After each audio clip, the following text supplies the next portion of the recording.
ਗੁਰੂ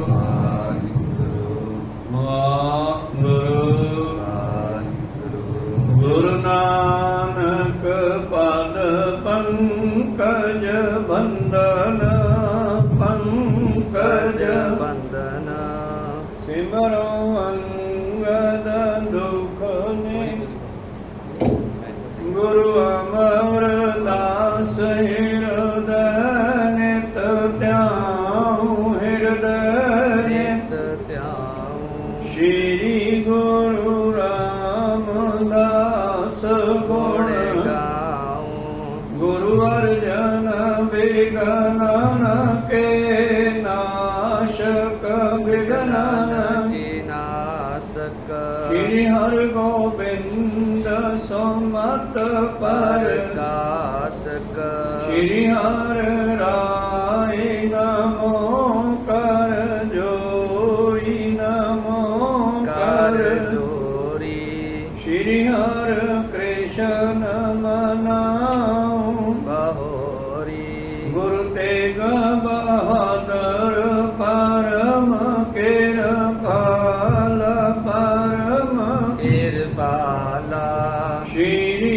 ਗੁਰੂ ਗੋਬਿੰਦ ਸਿੰਘ ਬਿਸਾਲਾ ਤਰੋ ਤਰਾ ਪਰ ਪੁਨ ਪੁਨ ਸੀਸਾ ਪੁਨ ਪੁਨ ਸੀਸਾ ਬੰਦੋਂ ਬਾਰ ਬਾਰ ਜਗਦੀਸਾ ਏਕ ਓੰਕਾਰ ਸਤਿਗੁਰੂ ਤੇ ਪ੍ਰਸਾਦ ਸਚ ਹੋਏ ਵਾਹਿਗੁਰੂ ਜੀ ਕੀ ਫਤਿਹ ਵਿਗਨ ਬਿਨਾਸਨ ਸੋਏ ਵਾਹਿਗੁਰੂ ਜੀ ਕੀ ਫਤਿਹ ਵਿਗਨ ਬਿਨਾਸਨ ਸੋਏ ਦੋਹਰਾ ਆਸ ਸੁਨ ਕਰ ਉਤਪਲ ਤਲ ਲੋਚਨਾ ਉਚਰੀ ਬਚਨ ਰੁਚਰ ਦੁਖ ਮੋਚਨਾ ਜਗਤ ਪਦਾਰਥ ਹਿਤ ਬੈਰਾਗਾ ਤ੍ਰਿਤੀ ਸ਼ਬਦ ਪਦ ਲੰਗਤ ਸੁਭਾਗਾ ਵਾਹਿਗੁਰੂ ਜੀ ਕਾ ਖਾਲਸਾ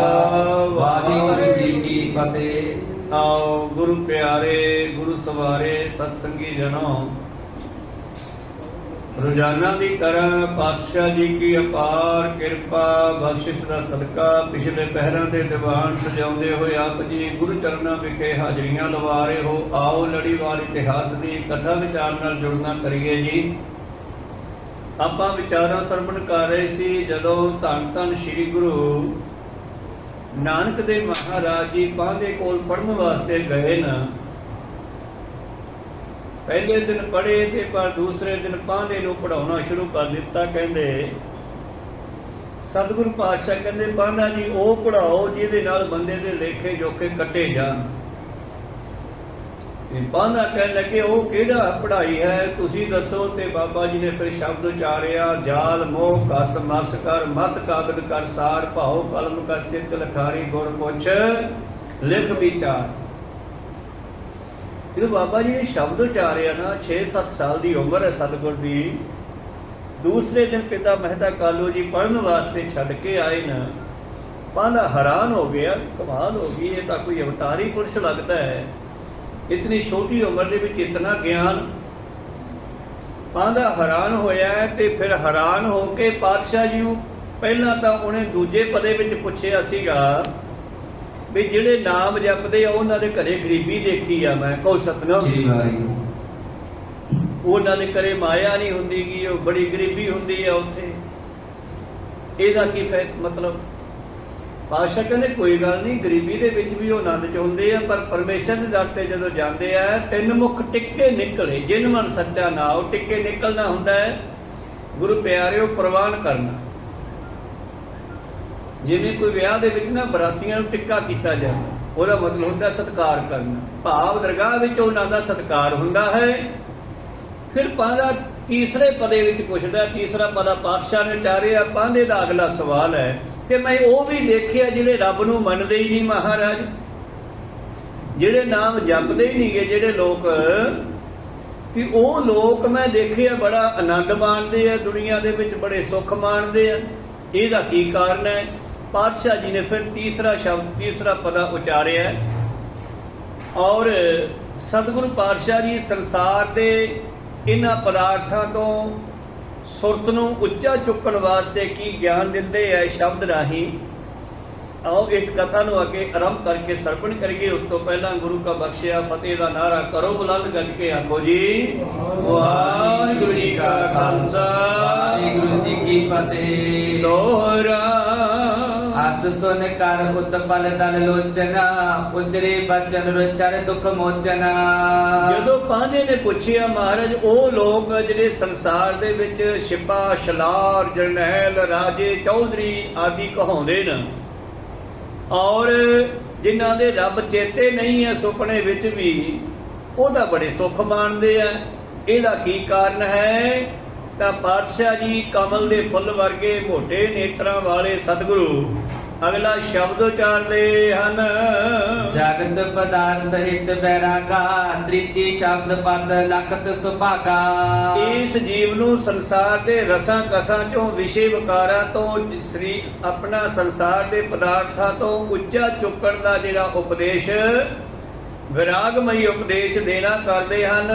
ਅਗਲਾ ਪਦਾ ਹੈ ਸ਼੍ਰੀ ਮੁਖਵਾਕ। ਇੱਕ ਆਵੇ ਇੱਕ ਜਾਇ ਉਠ ਰਖੀਏ ਨਾਮ ਸਲਾਰ। ਹਾਂ ਬਾਬਾ ਜੀ ਮੈਂ ਦੇਖ ਰਿਹਾ ਦੁਨੀਆ ਵਿੱਚ ਬਹੁਤ ਆਉਂਦੇ ਆ ਤੇ ਬਹੁਤ ਜਾਂਦੇ ਹਨ। ਕਈ ਬੜੇ ਉੱਚੇ ਨਾਂ ਨਾਲ ਯਾਦ ਕੀਤੇ ਜਾਂਦੇ ਆ ਰਖਵਾਉਂਦੇ ਆ ਸਿਪਾ ਸਲਾਰ ਜਰਨੈਲ ਆਦਿ ਔਰ ਇੱਕ ਉਪਾਏ ਮੰਗਤੇ ਇੱਕ ਨਾ ਵੱਡੇ ਦਰਬਾਰ। ਔਰ ਇੱਕ ਉਹ ਵੀ ਲੋਕ ਆ ਜਿਹੜੇ ਦਰ ਦਰ ਤੇ ਮੰਗਦੇ ਰਹਿੰਦੇ ਆ। ਇੱਕ ਉਹ ਆ ਜਿਨ੍ਹਾਂ ਦੇ ਵੱਡੇ ਦਰਬਾਰ ਆ ਜਿਨ੍ਹਾਂ ਦਰ ਤੇ ਉਹ ਮੰਗਣ ਜਾਂਦੇ ਆ ਗਰੀਬ ਲੋਕ। ਪਰਮੇਸ਼ਰ ਨੇ ਬਹੁਤ ਤਰ੍ਹਾਂ ਦੀ ਦੁਨੀਆ ਜਿਹੜੀ ਹੈ ਪੈਦਾ ਕੀਤੇ ਹੈ। ਅੱਗੇ ਗਿਆ ਜਾਣੀਐ ਬਿਨ ਨਾਵੇ ਬੇਕਾਰ। ਪਰ ਬਾਬਾ ਜੀ ਪਾਂਧਾ ਜੀ ਪਤਾ ਤਾਂ ਉਦੋਂ ਲੱਗੂ ਜਦ ਪਰਮੇਸ਼ਰ ਦੇ ਦਰ ਤੇ ਇਹ ਜਾਣਗੇ ਜਿਨ੍ਹਾਂ ਨੇ ਨਾਮ ਨਹੀਂ ਜਪਿਆ ਉਹਨਾਂ ਦੀ ਕੀ ਹਾਲਤ ਹੁੰਦੀ ਹੈ। ਉਹਨਾਂ ਨੂੰ ਰਾਜ ਮਿਲ ਗਿਆ ਇਹ 'ਚ ਕੋਈ ਸ਼ੱਕ ਨਹੀਂ। ਜਰਨੈਲੀ ਮਿਲ ਗਈ ਸਿਪਾ ਸਲਾਰ ਬਣ ਗਏ ਵੱਡੇ ਲੋਕ ਬਣ ਗਏ ਰਾਜੇ ਬਣ ਗਏ ਦਰਬਾਰ ਸਜਦੇ ਆ। ਉਹਨਾਂ ਦੇ ਦਰ ਤੇ ਬਹੁਤ ਮੰਗਣ ਵਾਲੇ ਵੀ ਜਾਂਦੇ ਆ। ਪਰ ਸੁਣੋ ਅੱਗੇ ਦੋਹਰਾ ਤਬ ਕੈ ਜਿਨੇ ਸੁਬਾਸਨਾ ਜਨਮ ਅਨੰਤ ਤਰ ਸੋਏ। ਹਾਂ ਇਹ ਰਾਜੇ ਜਿਹੜੇ ਬਣ ਗਏ ਜਾਂ ਅਮੀਰ ਲੋਕ ਇਹਨਾਂ ਕਾਰਨ ਕੀ ਹੈ? ਬੈਕਗ੍ਰਾਉਂਡ ਬਾਬਾ ਜੀ ਦੱਸਦੇ ਜਿਨ੍ਹਾਂ ਨੇ ਤਪੱਸਿਆ ਤਾਂ ਕੀਤੀ ਪਰ ਇਹ ਵਾਸ਼ਨਾ ਲੈ ਕੇ ਭਾਵ ਇਹ ਸੋਚ ਰੱਖ ਕੇ ਕਿ ਅਸੀਂ ਸੁੱਖ ਭੋਗੀਏ। ਜਿਵੇਂ ਇਤਿਹਾਸ ਦੱਸਦਾ ਹੈ ਕਿ ਸਤਿਗੁਰੂ ਗੋਬਿੰਦ ਸਿੰਘ ਜੀ ਮਹਾਰਾਜ ਉਹਨਾਂ ਦੀ ਤਪੱਸਿਆ 3.5 ਯੁੱਗ ਹੈ ਤੇ ਇਹਨਾਂ ਦੇ ਬਰਾਬਰ ਰਾਜਾ ਪੈਦਾ ਹੋ ਗਿਆ। ਔਰੰਗਜ਼ੇਬ ਤਪਸਵੀ ਉਹ ਵੀ ਬਹੁਤ ਵੱਡਾ ਸੀ ਕੋ ਸਤਿਨਾਮ ਔਰ ਉਸ ਨੇ ਤਪੱਸਿਆ ਕਰਕੇ ਰਾਜ ਮੰਗ ਲਿਆ। ਗੁਰੂ ਸਾਹਿਬ ਨੇ ਸੇਵਾ ਮੰਗ ਲਈ ਤੇ ਗੁਰੂ ਪਿਆਰਿਓ ਉਸ ਨੇ ਤਪੱਸਿਆ ਕਰਕੇ ਰਾਜ ਪ੍ਰਾਪਤ ਕਰ ਲਿਆ। ਪਰ ਰਾਜ ਭਾਗ ਦੇ ਵਿੱਚ ਆ ਕੇ ਉਸ ਨੇ ਜਨਤਾ ਨੂੰ ਕੁੱਟਣਾ ਵੱਢਣਾ ਮਾਰਨਾ ਸ਼ੁਰੂ ਕਰ ਦਿੱਤਾ ਕੋ ਸਤਿਨਾਮ ਔਰ ਉਸ ਨੇ ਆਪਣੀ ਸਾਰੀ ਤਪੱਸਿਆ ਦਾ ਫਲ ਜਿਹੜਾ ਇਸੇ ਚੱਕਰ 'ਚ ਹੀ ਖਤਮ ਕਰ ਲਿਆ। ਬਾਬਾ ਜੀ ਕਹਿੰਦੇ ਜਿਨ੍ਹਾਂ ਨੇ ਤਪੱਸਿਆ ਤਾਂ ਕੀਤੀ ਸ਼ੁਭਾਸਨਾ ਕੋਈ ਨਾ ਕੋਈ ਵਾਸ਼ਨਾ ਲੈ ਕੇ ਭਾਵ ਖਿਆਲ ਕਰਕੇ ਵੀ ਮੈਨੂੰ ਆਹ ਮਿਲ ਜਾਵੇ। ਜਿਵੇਂ ਆਪਾਂ ਇੱਥੇ ਕਈ ਤਰ੍ਹਾਂ ਦੀਆਂ ਅਰਦਾਸਾਂ ਕਰਦੇ ਆ ਕੇ ਬੇਨਤੀਆਂ ਕਰਦੇ ਆ ਪਰ ਉਹਨਾਂ ਅਰਦਾਸਾਂ ਵਿੱਚ ਲਗਭਗ 90% 99% ਸਾਡੀਆਂ ਸੰਸਾਰੀ ਸਵਾਰਥ ਦੀਆਂ ਹੀ ਅਰਦਾਸਾਂ ਹੁੰਦੀਆਂ। ਸਾਨੂੰ ਆਹ ਮਿਲ ਜੇ ਆਹ ਮਿਲ ਜੇ ਉਹ ਮਿਲ ਜੇ ਮਿਲਦਾ ਸਾਚੇ ਸਾਹਿਬਾ ਕਿਆ ਨਹੀਂ ਘਰ ਤੇਰਾ ਘਰ ਤਾਂ ਤੇਰਾ ਸਭ ਕੁਛ ਹੈ ਜਿਸ ਦੇ ਸੋ ਪਾਵੇ। ਪਰ ਕੋਈ ਬਿਰਲਾ ਹੀ ਆ ਕੇ ਕਹਿੰਦਾ ਹੋਊਗਾ ਕਿ ਮਹਾਰਾਜ ਨਾਮ ਦੀ ਦਾਤ ਬਖਸ਼ੋ ਨਿਤਨੇਮ ਦੀ ਦਾਤ ਬਖਸ਼ੋ ਸਿਮਰਨ ਦੀ ਦਾਤ ਬਖਸ਼ੋ। ਕਿਉਂਕਿ ਜਿਹੋ ਜੀ ਕਿਸੇ ਦੀ ਲੋੜ ਆ ਉਹੋ ਜੀ ਮੰਗ ਆ ਸਾਡੀ। ਇਸੇ ਤਰ੍ਹਾਂ ਹੀ ਜਿਨ੍ਹਾਂ ਨੇ ਤਪੱਸਿਆ ਕੀਤੀ ਕੋਈ ਵਾਸ਼ਨਾ ਧਰ ਕੇ ਭਾਵ ਖਿਆਲ ਧਰ ਕੇ ਤਾਂ ਉਹ ਫਿਰ ਅਗਲਾ ਜਨਮ ਲੈ ਕੇ ਇਹਨਾਂ ਅਮੀਰ ਰਾਜਿਆਂ ਦੇ ਘਰਾਂ ਵਿੱਚ ਅਮੀਰਾਂ ਦੇ ਘਰਾਂ 'ਚ ਪੈਦਾ ਹੁੰਦੇ ਹਨ। ਪਾਏ ਰਾਜ ਜਗ ਵਿਖੇ ਫਸ ਨਰਕ ਗਮਨ ਪੁਨ ਹੋਏ। ਤਾਂ ਉਹ ਰਾਜ ਮਿਲ ਜਾਂਦਾ ਹੈ। ਰਾਜ ਭਾਗ ਪ੍ਰਾਪਤ ਕਰਕੇ ਫਿਰ ਸੰਸਾਰ ਨੂੰ ਦੁੱਖ ਦਿੰਦੇ ਆ ਭੁੱਲ ਜਾਂਦੇ ਆ ਉਹ ਸਮਾਂ ਆਪਣਾ ਫਿਰ ਨਰਕਾਂ ਨੂੰ ਜਾਂਦੇ ਆ। ਮੇਰੇ ਪ੍ਰੀਤਮ ਜੀ ਸਵਈਆ ਲਿਖਦੇ ਆ 10ਵੇਂ ਪ੍ਰੀਤਮ ਮਾਧਿਅਮ ਤੰਗ ਜਰੇ ਜਰ ਸੰਗ ਅਨੋਪਿਓ ਤੰਗ ਸੁਰੰਗ ਸੁਵਾਰੇ। ਮਸਤ ਹਾਥੀਆਂ ਵਾਲੇ ਜਿਨ੍ਹਾਂ ਦੇ ਹਾਥੀਆਂ ਦੇ ਹੌਦੇ ਭਾਵ ਸੀਟਾਂ ਜਿਹਦੇ ਵਿੱਚ ਲੋਕ ਬਹਿੰਦੇ ਆ। ਮਾਧਿਅਮ ਤੰਗ ਜਰੇ ਜਰ ਸੰਗ ਜਰੀ ਦੇ ਨਾਲ ਕੱਢੇ ਹੋਏ ਉਹਨਾਂ ਤੇ ਝੁੱਲ ਪਾਏ ਆ ਸੋਨੇ ਦੇ ਉਹਨਾਂ ਦੇ ਹੌਦੇ ਆ ਅਨੂਪ ਉਤੰਗ ਉੱਚੇ ਉੱਚੇ ਹਾਥੀ, ਸੁਰੰਗ ਸਵਾਰੇ ਮੱਥੇ ਉੱਤੇ ਰੰਗਾਂ ਦੇ ਨਾਲ ਕਲਾਕਾਰੀ ਕੀਤੀ ਜਾਂਦੀ ਹੱਥਾਂ ਦੇ ਹਾਥੀਆਂ ਦੇ। ਸੁਰੰਗ ਸਵਾਰੇ ਮਾਤੇ ਮਤੰਗ ਜਰੇ ਜਰ ਸੰਗੇ, ਅਨੋਪਿਓ ਤੰਗ ਸੁਰੰਗ ਸਵਾਰੇ, ਕੋਟ ਤੁਰੰਗ ਕੁਰੰਗ ਸੇ ਕੂਦਤ, ਜਿਨ੍ਹਾਂ ਕੋਲੇ ਕਰੋੜਾਂ ਘੋੜੇ ਮਿਰਗਾਂ ਦੀ ਤਰ੍ਹਾਂ ਭੱਜਣ ਵਾਲੇ। ਕੋਟ ਤੁਰੰਗ ਕੁਰੰਗ ਸੇ ਕੂਦਕ, ਪੌਣ ਕੇ ਗੌਣ ਕੋ ਜਾਤ ਨਿਵਾਰੇ, ਹਵਾ ਨੂੰ ਗੰਢਾਂ ਦਿੰਦੇ ਜਾਂਦੇ ਹੋਣ। ਔਰ ਜਿਨ੍ਹਾਂ ਦੇ ਮਗਰ ਬੇਅੰਤ ਫੌਜਾਂ ਚੱਲਦੀਆਂ ਹੁਣ। ਪਾਤਸ਼ਾਹ ਜੀ ਕਹਿੰਦੇ ਪੌਣ ਕੇ ਗੌਣ ਕੋ ਜਾਤ ਨਿਵਾਰੇ, ਇਤੇ ਭਏ ਤੋ ਕਹਾਂ ਪਏ ਭੂਪਤ, ਅੰਤ ਕੋ ਨਾਂਗੇ ਹੀ ਪਾਏ ਪਧਾਰੇ। ਐਡੇ ਐਡੇ ਰਾਜੇ, ਕਹੋਗੇ 10ਵੇਂ ਪਾਤਸ਼ਾਹ ਦਾ ਵਾਹ ਜ਼ਿਆਦਾ ਰਾਜਿਆਂ ਨਾਲ ਰਿਹਾ, ਇਸ ਕਰਕੇ ਰਾਜਿਆਂ ਨੂੰ ਸੰਬੋਧਨ ਕਰਕੇ ਕਾਫੀ ਬਾਣੀ ਉਚਾਰੀ ਹੈ 10ਵੇਂ ਪ੍ਰੀਤਮ ਜੀ ਨੇ। ਤਾਂ ਪਾਤਸ਼ਾਹ ਜੀ ਕਹਿੰਦੇ ਬਾਬਾ ਜੀ ਪਾਂਡਾ ਜੀ, ਜਿਨ੍ਹਾਂ ਨੇ ਕੋਈ ਇਹ ਖਿਆਲ ਕਰਕੇ ਵਾਸ਼ਨਾ ਕਰਕੇ ਤਪੱਸਿਆ ਕੀਤੀ ਕਿ ਮੈਨੂੰ ਰਾਜ ਮਿਲ ਜਾਵੇ, ਉਹਨਾਂ ਨੂੰ ਰਾਜ ਮਿਲ ਗਿਆ। ਉਹ ਰਾਜੇ ਬਣ ਗਏ, ਮੰਤਰੀ ਬਣ ਗਏ, ਅਮੀਰ ਹੋ ਗਏ। ਔਰ ਪਰ ਉਹਨਾਂ ਨੇ ਦੁਨੀਆ ਦੇ ਜਨਮ ਲੈ ਕੇ ਫਿਰ ਜਿਵੇਂ ਅਮੀਰਾਂ ਦੇ ਘਰੇ ਦਾ ਬੱਚਾ ਪੈਦਾ ਹੋਇਆ, ਉਹਨੂੰ ਗਰੀਬੀ ਦਾ ਕੀ ਪਤਾ। ਕੋਈ ਸਤਨਾਮ, ਉਹ ਗਰੀਬੀ ਉਹਨੂੰ ਪਤਾ ਹੀ ਨਹੀਂ, ਕਿਉਂਕਿ ਜੰਮਦੇ ਨੂੰ ਉਸ ਨੂੰ ਸੋਨਾ ਚਾਂਦੀ ਸਭ ਕੁਝ ਮਿਲ ਗਿਆ, ਤੇ ਉਹ ਕਦੋਂ ਕਿਸੇ ਦੇ ਦੁੱਖ ਨੂੰ ਸਮਝਦਾ। ਕੋਈ ਸਤਨਾਮ, ਬਲਕਿ ਉਹ ਗਲਤ ਰਸਤੇ ਚੱਲ ਪੈਂਦੇ ਨੇ ਬਹੁਤ ਸਾਰੇ ਲੋਕ ਐਸੇ, ਕਿ ਉਹ ਦੁਨੀਆ ਨੂੰ ਦੁੱਖ ਦੇ ਕਰਕੇ ਜਦੋਂ ਫਿਰ ਮਰਦੇ ਆ ਨਾ, ਤਪੱਸਿਆ ਖਤਮ ਹੋ ਗਈ ਤੇ ਨਵਾਂ ਭਜਨ ਬੰਦਗੀ ਕੀਤੀ ਨਹੀਂ, ਨਵਾਂ ਬੀਜਿਆ ਨਹੀਂ, ਫਿਰ ਉਹ ਨਰਕਾਂ ਨੂੰ ਜਾਂਦੇ ਹਨ ਬੰਨੇ ਹੋਏ। ਚੌਪਈ ਪਾਤਸ਼ਾਹ ਰਖੀਏ ਇੱਕ ਨਾਮ, ਇੱਕ ਜਾਚਕ ਜਾਚੇ ਤਿਨ ਧਾਮ। ਹਾਂ, ਕਈਆਂ ਦੇ ਨਾਮ ਰੱਖੇ ਜਾਂਦੇ ਆ ਰਾਜਾ ਬਾਦਸ਼ਾਹ, ਤੇ ਇੱਕ ਉਹਨਾਂ ਦੇ ਦਰ ਤੇ ਮੰਗਣ ਵਾਲੇ ਜਾਂਦੇ ਹਨ। ਕਿੰਚਨ ਦਿਨ ਕੇ ਇਹ ਬਿਲਾਸਾ, ਫਸਿਓ ਮੰਦ ਬਿਸਰਿਓ ਜਮ ਤਰਾਸਾ। ਕਿੰਚਤ ਕੁਝ ਦਿਨਾਂ ਦੇ ਇਹ ਭੋਗ ਵਿਲਾਸ, ਜਿਵੇਂ ਧੰਨ ਗੁਰੂ ਨਾਨਕ ਦੇ ਮਹਾਰਾਜ ਜੀ ਰੋਮ ਸ਼ਹਿਰ ਗਏ ਤੇ ਉਥੋਂ ਦਾ ਰਾਜਾ ਕਾਰੂ ਆਪਣੇ ਬੇਗਮਾਂ ਦੇ ਰਾਣੀਆਂ ਦੇ ਵਿਸ਼ੇ ਵਿਕਾਰਾਂ ਵਿੱਚ ਫਸਿਆ ਹੋਇਆ ਘਰੋਂ ਬਾਹਰ ਨਹੀਂ ਸੀ ਨਿਕਲਦਾ, ਦੁਨੀਆ ਦੀ ਖਬਰਸਾਰ ਨਹੀਂ ਸੀ ਲੈਂਦਾ। ਔਰ ਉਸ ਦੇ ਰਾਜ ਵਿੱਚ ਦੁਨੀਆ ਜਿਹੜੀ ਹੈ ਉਹ ਮਰ ਰਹੀ ਸੀ ਗਰੀਬੀ ਦੇ ਕਾਰਨ। ਬਾਹਰ ਮੰਤਰੀ ਮਨ ਆਈਆਂ ਕਰ ਰਹੇ ਸੀਗੇ, ਟੈਕਸ ਰਿਸ਼ਵਤਾਂ ਔਰ ਮਹਿੰਗਾਈ ਵਧਾ ਰੱਖੀ ਸੀ, ਤੇ ਜਨਤਾ ਮਰੀ ਜਾਂਦੀ ਸੀ ਮਹਿੰਗਾਈ ਦੇ ਥੱਲੇ ਦਰੜੀ ਹੋਈ। ਗੁਰੂ ਪਿਆਰਿਓ, ਰਾਜਾ ਅੰਦਰੋਂ ਨਿਕਲਦਾ ਨਹੀਂ ਸੀ, ਕਿਸੇ ਦੀ ਖਬਰ ਨਹੀਂ ਸੀ ਲੈਂਦਾ। ਔਰ ਅੱਜ ਦੀ ਤਰ੍ਹਾਂ ਬਹੁਤ ਸਾਰੇ ਰੋਮ ਸ਼ਹਿਰ ਦੇ ਲੋਕ ਦੂਜੇ ਦੇਸ਼ਾਂ ਨੂੰ ਜਾ ਰਹੇ ਸੀ। ਕੋ ਸਤਨਾਮ। ਔਰ ਗੁਰੂ ਪਿਆਰਿਓ, ਜਿਹੜਾ ਕਿਸਾਨ ਸੀਗਾ ਉਹ ਪੀਸਿਆ ਜਾ ਰਿਹਾ ਸੀਗਾ, ਧਰਤੀ ਬੰਜਰ ਹੁੰਦੀ ਜਾ ਰਹੀ ਸੀ, ਖੇਤੀਬਾੜੀ ਖਤਮ ਹੁੰਦੀ ਜਾ ਰਹੀ ਸੀ। ਤੇ ਧੰਨ ਗੁਰੂ ਨਾਨਕ ਦੇਵ ਜੀ ਜਦ ਪਹੁੰਚੇ ਤੇ ਪਹਿਲਦਾਰ ਨੂੰ ਪੁੱਛਿਆ ਕੀ ਹਾਲ ਹੈ ਤੁਹਾਡੇ ਰਾਜੇ ਦਾ? ਕਹਿੰਦੇ ਜੀ ਕੋਈ ਹਾਲ ਨਹੀਂ ਹੈ, ਸਾਡਾ ਰਾਜਾ ਵਿਸ਼ੇ ਵਿਕਾਰਾਂ ਵਿੱਚ ਮਸਤ ਹੈ ਤੇ ਜਨਤਾ ਦੁਖੀ ਹੈ। ਕੁਝ ਫਾਹੇ ਲੈ ਕੇ ਮਰੀ ਜਾਂਦੇ ਆ, ਕੋਈ ਬਾਹਰਲੇ ਦੇਸ਼ਾਂ ਨੂੰ ਤੁਰੇ ਜਾਂਦੇ ਹਨ, ਤੇ ਰਾਜਾ ਆਪਣੇ ਐਸ਼ੋ ਗੁੰਮ ਹੈ, ਬਾਹਰ ਆ ਕੇ ਜਨਤਾ ਦੀ ਖਬਰ ਨਹੀਂ ਲੈਂਦਾ। ਤੇ ਪਾਤਸ਼ਾਹ ਜੀ ਨੇ ਫਿਰ ਉੱਥੇ ਜਦੋਂ ਕੌਤਕ ਕੀਤਾ, ਕਹਿੰਦੇ ਜਾ ਉਹਨੂੰ ਕਹਿ ਕੇ ਸਾਧੂ ਮਿਲਣ ਆਇਆ, ਤੈਨੂੰ ਕੁਝ ਦੇਣ ਆਇਆ ਨੂੰ। ਕਿ ਬੰਦਾ ਲਾਲਚੀ ਸੀਗਾ। ਬਾਹਰ ਆਇਆ ਤੇ ਬਾਦਸ਼ਾਹ ਘਤੋੜੇ ਜੇ ਤੇ ਠੀਕਰੀਆਂ ਪਈਆਂ ਤੌੜਿਆਂ ਦੀਆਂ ਕੱਪੜਾ ਵਿਛਾ ਕੇ ਉੱਤੇ ਇਕੱਠੀਆਂ ਕਰਨ ਲੱਗੇ। ਆ ਕੇ ਕਹਿੰਦਾ ਹਾਂ ਸਾਧੂ। ਬਾਬਾ ਕਹਿੰਦਾ ਠਹਿਰ ਜਾ। ਫਟਾਫਟ ਠੀਕਰੀਆਂ ਉੱਤੇ ਸਿੱਟੀ ਜਾਂਦੇ ਆ। ਫਿਰ ਦੂਏ ਪੁੱਛਦਾ ਕੀ ਗੱਲ ਹੈ, ਮੈਨੂੰ ਕਿਉਂ ਸੱਦਿਆ? ਕਹਿੰਦੇ 2 ਮਿੰਟ ਤੱਕ ਖੜ ਜਾ। ਫਿਰ ਆਪ ਹੀ ਕਹਿੰਦਾ ਕੀ ਕਰੋਗੇ ਇਹਨਾਂ ਦਾ? ਕਹਿੰਦੇ ਇਹ ਤਾਂ ਦਰਗਾਹ 'ਚ ਲੈ ਕੇ ਜਾਣੀਆਂ। ਕੋਈ ਸੱਚੀ ਦਰਗਾਹ 'ਚ ਲੈ ਕੇ ਜਾਣੀ ਹੈ, ਉੱਥੇ ਤਾਂ ਕੁਝ ਵੀ ਨਹੀਂ ਜਾਂਦਾ। ਅੱਛਾ, ਕੁਝ ਨਹੀਂ ਜਾਂਦਾ? ਕਹਿੰਦੇ ਨਾਲ ਤਾਂ ਬੰਦੇ ਕੋਈ ਜਾਂਦਾ ਨਹੀਂ। ਕਹਿੰਦੇ ਜਿਹੜੀ ਤੂੰ 45 ਗਜ ਮਾਇਆ ਇਕੱਠੀ ਕਰਕੇ ਰੱਖੀ ਉਹਦੇ ਕਰੇਗਾ, ਕੱਲ ਨੂੰ ਮਰੇਗਾ ਨਾ ਤੂੰ ਵੀ। ਕਹਿੰਦੇ ਗੱਲ ਤਾਂ ਸਹੀ ਆ। ਤੇ ਫਿਰ ਉਹ ਜਿਹੜੀ ਮਾਇਆ ਤੂੰ ਘਰੇ ਢੇਰ ਲਾ ਕੇ ਰੱਖਿਆ ਇਕੱਠੇ ਕਰਕੇ, ਤੇ ਜਨਤਾ ਤੇਰੀ ਭੁੱਖੀ ਮਰੀ ਜਾਂਦੀ ਹੈ, ਜਨਤਾ ਦੂਜੇ ਦੇਸ਼ਾਂ ਨੂੰ ਤੁਰੀ ਜਾਂਦੀ ਹੈ, ਧਰਤੀ ਬੰਜਰ ਹੋਈ ਜਾਂਦੀ ਹੈ, ਕਿਸਾਨ ਮਰੀ ਜਾਂਦੇ ਨਾ, ਤੇ ਤੂੰ ਸਾਰੀ ਮਾਇਆ ਦੇ ਢੇਰ ਅੰਦਰ ਇਕੱਠੇ ਕਰਕੇ ਰੱਖ ਲਏ ਆ। ਤੇ ਦੱਸ ਤੂੰ ਰਾਜ ਕਿਹਦੇ ਕਰਦਾ?